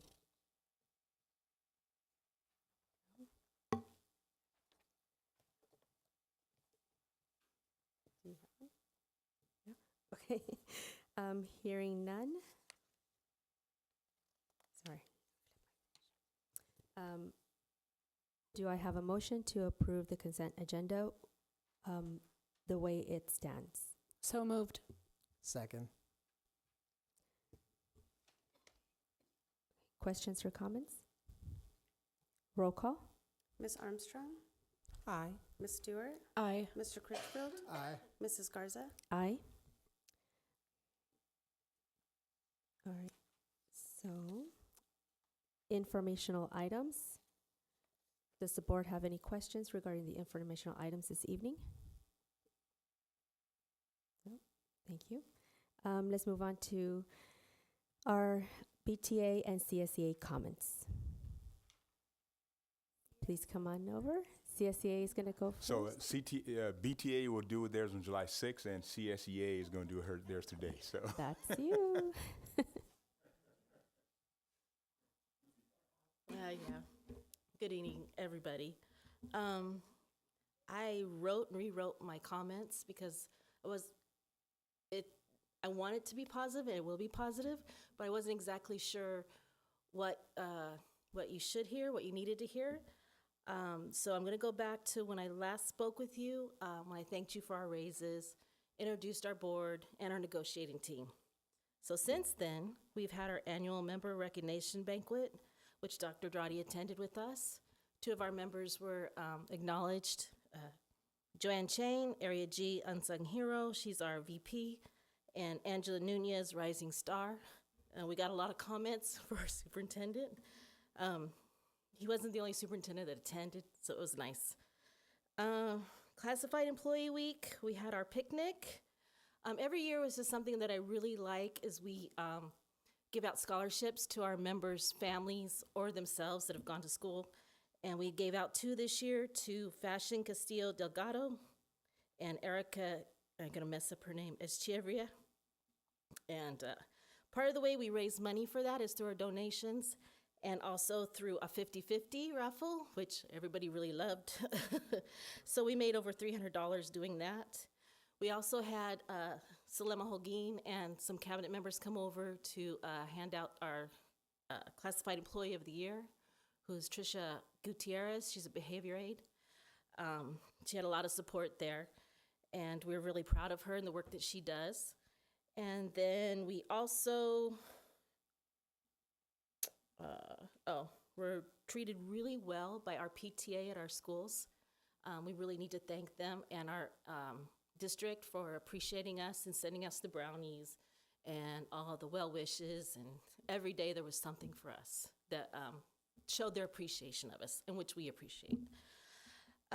We've also been working an insurance committee with the district, looking at being able to offer more than just Kaiser.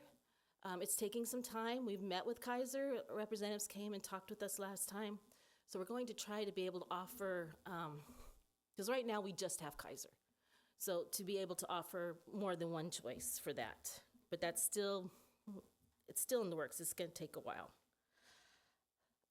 If this is going to be a regular event, if there are any questions or any things that I forget to bring up or that you would like to hear from me, just let me know, and I will be happy to discuss it with you. This is very hard for me, and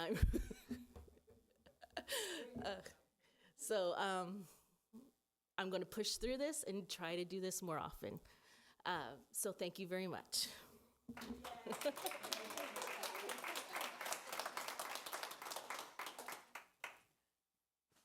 Thank you. BTA decided to go after all, so. Come on up. Thank you very much. Thanks for putting us on an agenda. We just met with Dr. Dradi this morning when I heard formally that we are on the agenda. So we did discuss, we'll have Carrie McDaniel, when she becomes the president, she'll go ahead and do a presentation of our year similar to that. Just clarification for you all, yes, I retired, but I don't finish my term until June 30th. So I'm still on the job. I'm still meeting with the superintendent. We're meeting with other members of the cabinets. We're just trying to wrap the year up to come some different things. I think I didn't write a bunch of stuff down, but I just chat. I really appreciate the move toward a more positive atmosphere. I love the new board. It's been very exciting. All of the things about change. I love the concept of site-based decision-making and giving people the authority and the autonomy to look at their populations and see what their schools need. I'm excited about that. I've told Dr. Dradi that. I think that over the years we've become, in my opinion, much too much top-down. And I'm excited to see the leadership teams change back to representing the grade levels. I do know that right now the applications are not set up that way. They're still set up the old style. But having been at a school when my representative was a person who was K-3, we never heard from them in kindergarten. So we weren't represented very well, so I'm excited to see that happening. But the best people to make those kinds of decisions in most cases are the people that are in the front lines. the people out of sight who can identify their specific problems. And I like how you say work the problem, get some help, and then say, hey, we want training in this. Mayfair did a training this last couple days where the teachers came back. They were time cards. That it was really exciting hearing Carrie talk about it. There are a lot of things that we could do. When we make the decision, though, we buy in better. And the things, you get buy-in when people feel like they're part of the process. And it had become uncomfortable. We were at site-based decision-making 20 years ago, and I don't know how it all changed, but Salima said, I'm the institutional memory. And as I go, I'll still be around. But 22 more days, you're not rid of me yet. Thank you.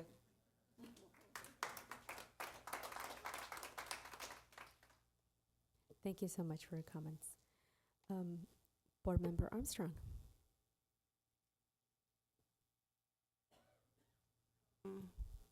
I went to all their graduations and I had a grand time. I love graduation, that's what I did. And of course, finishing out my school year, I have tomorrow's my official last day of work for the summer, but I didn't get a chance to pack my classroom, so I'm gonna have to go back and pack my classroom so I won't come back to a disaster, I should say.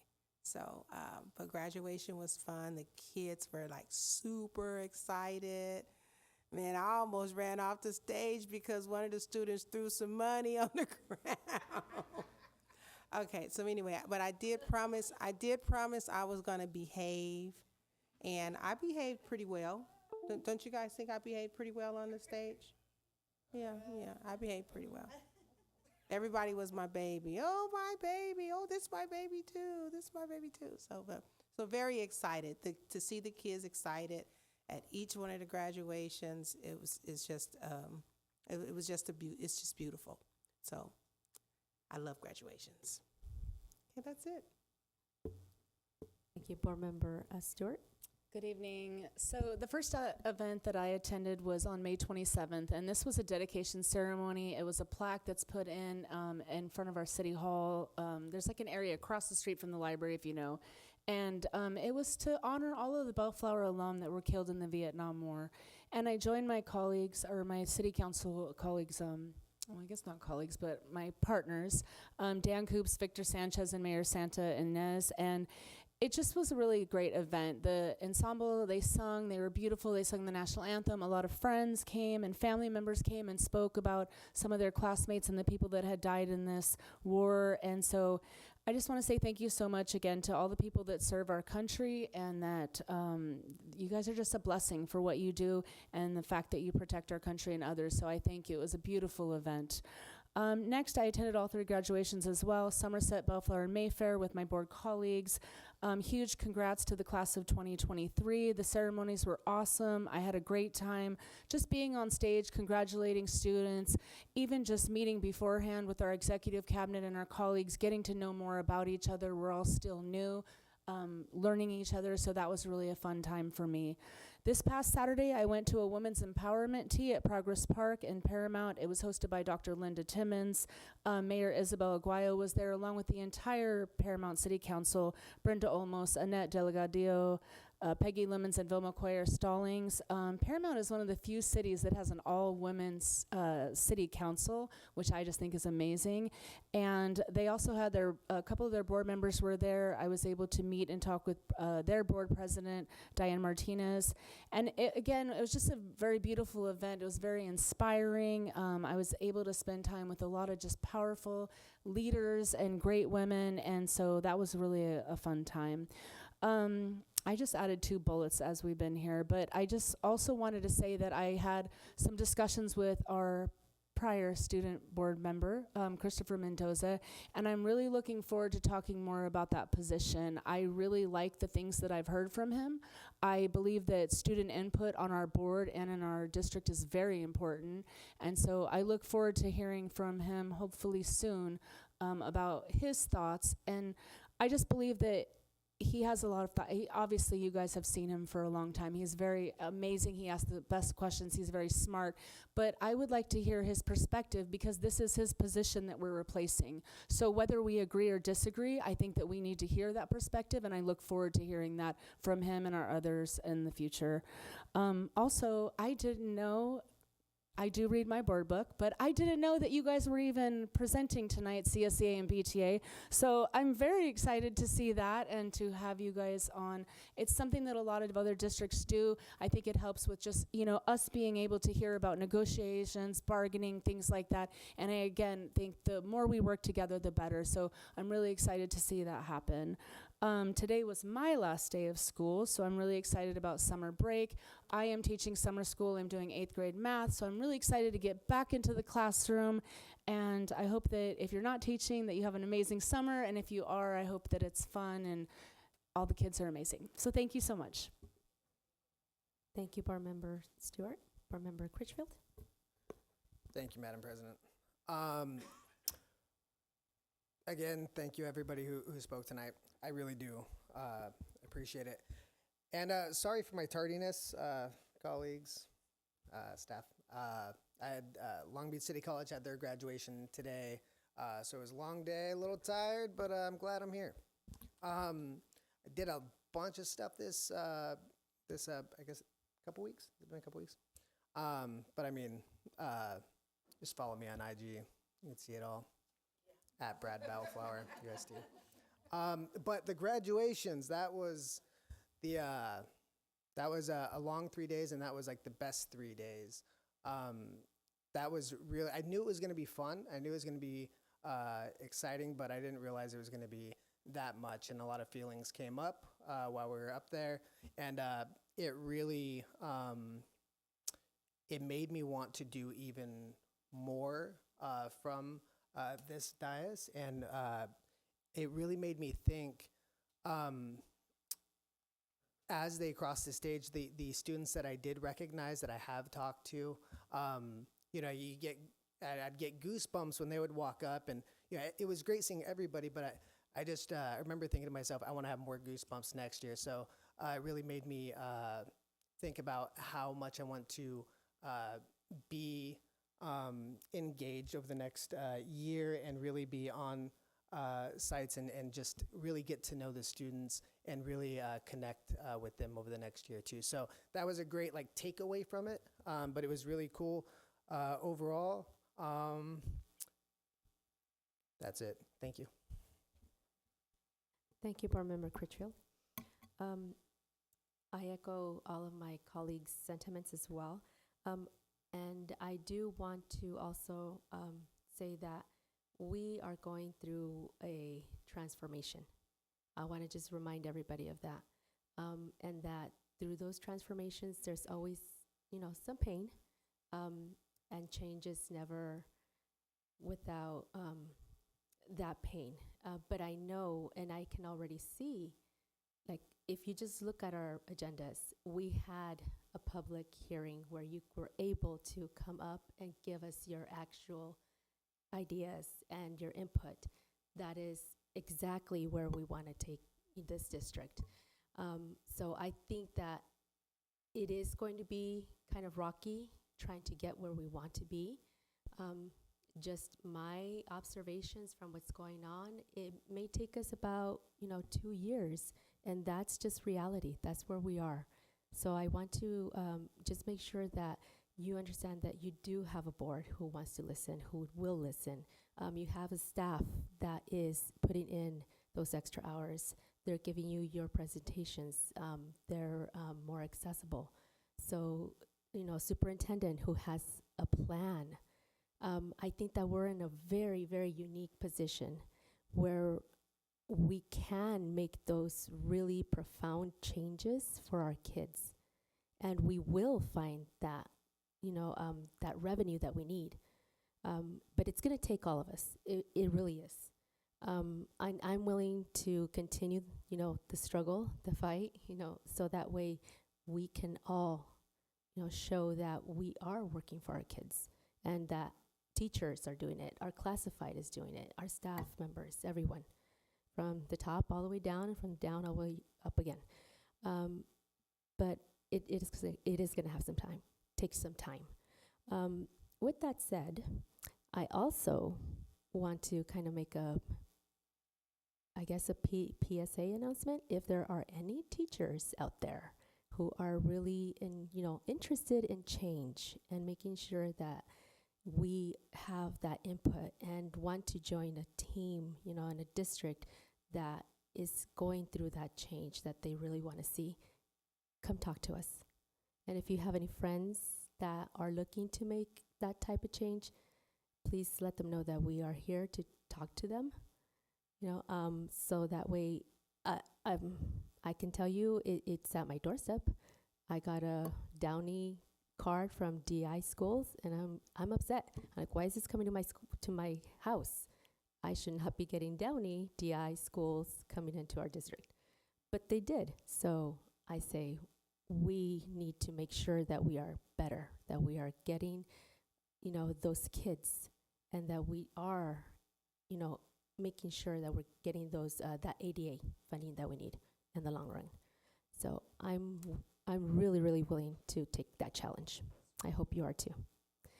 Have safe summers. I know that our classified will probably continue to work, so thank you so much for everything you do while our certificated staff is off, and our staff will also be staying on. So we truly appreciate all of that support and all that hard work you do for all of us. So that way we all can come back in August. And if there is no objection, this meeting is adjourned at 9:25 until the regular board meeting to be held on Thursday, June 15, 2023. Have a nice night.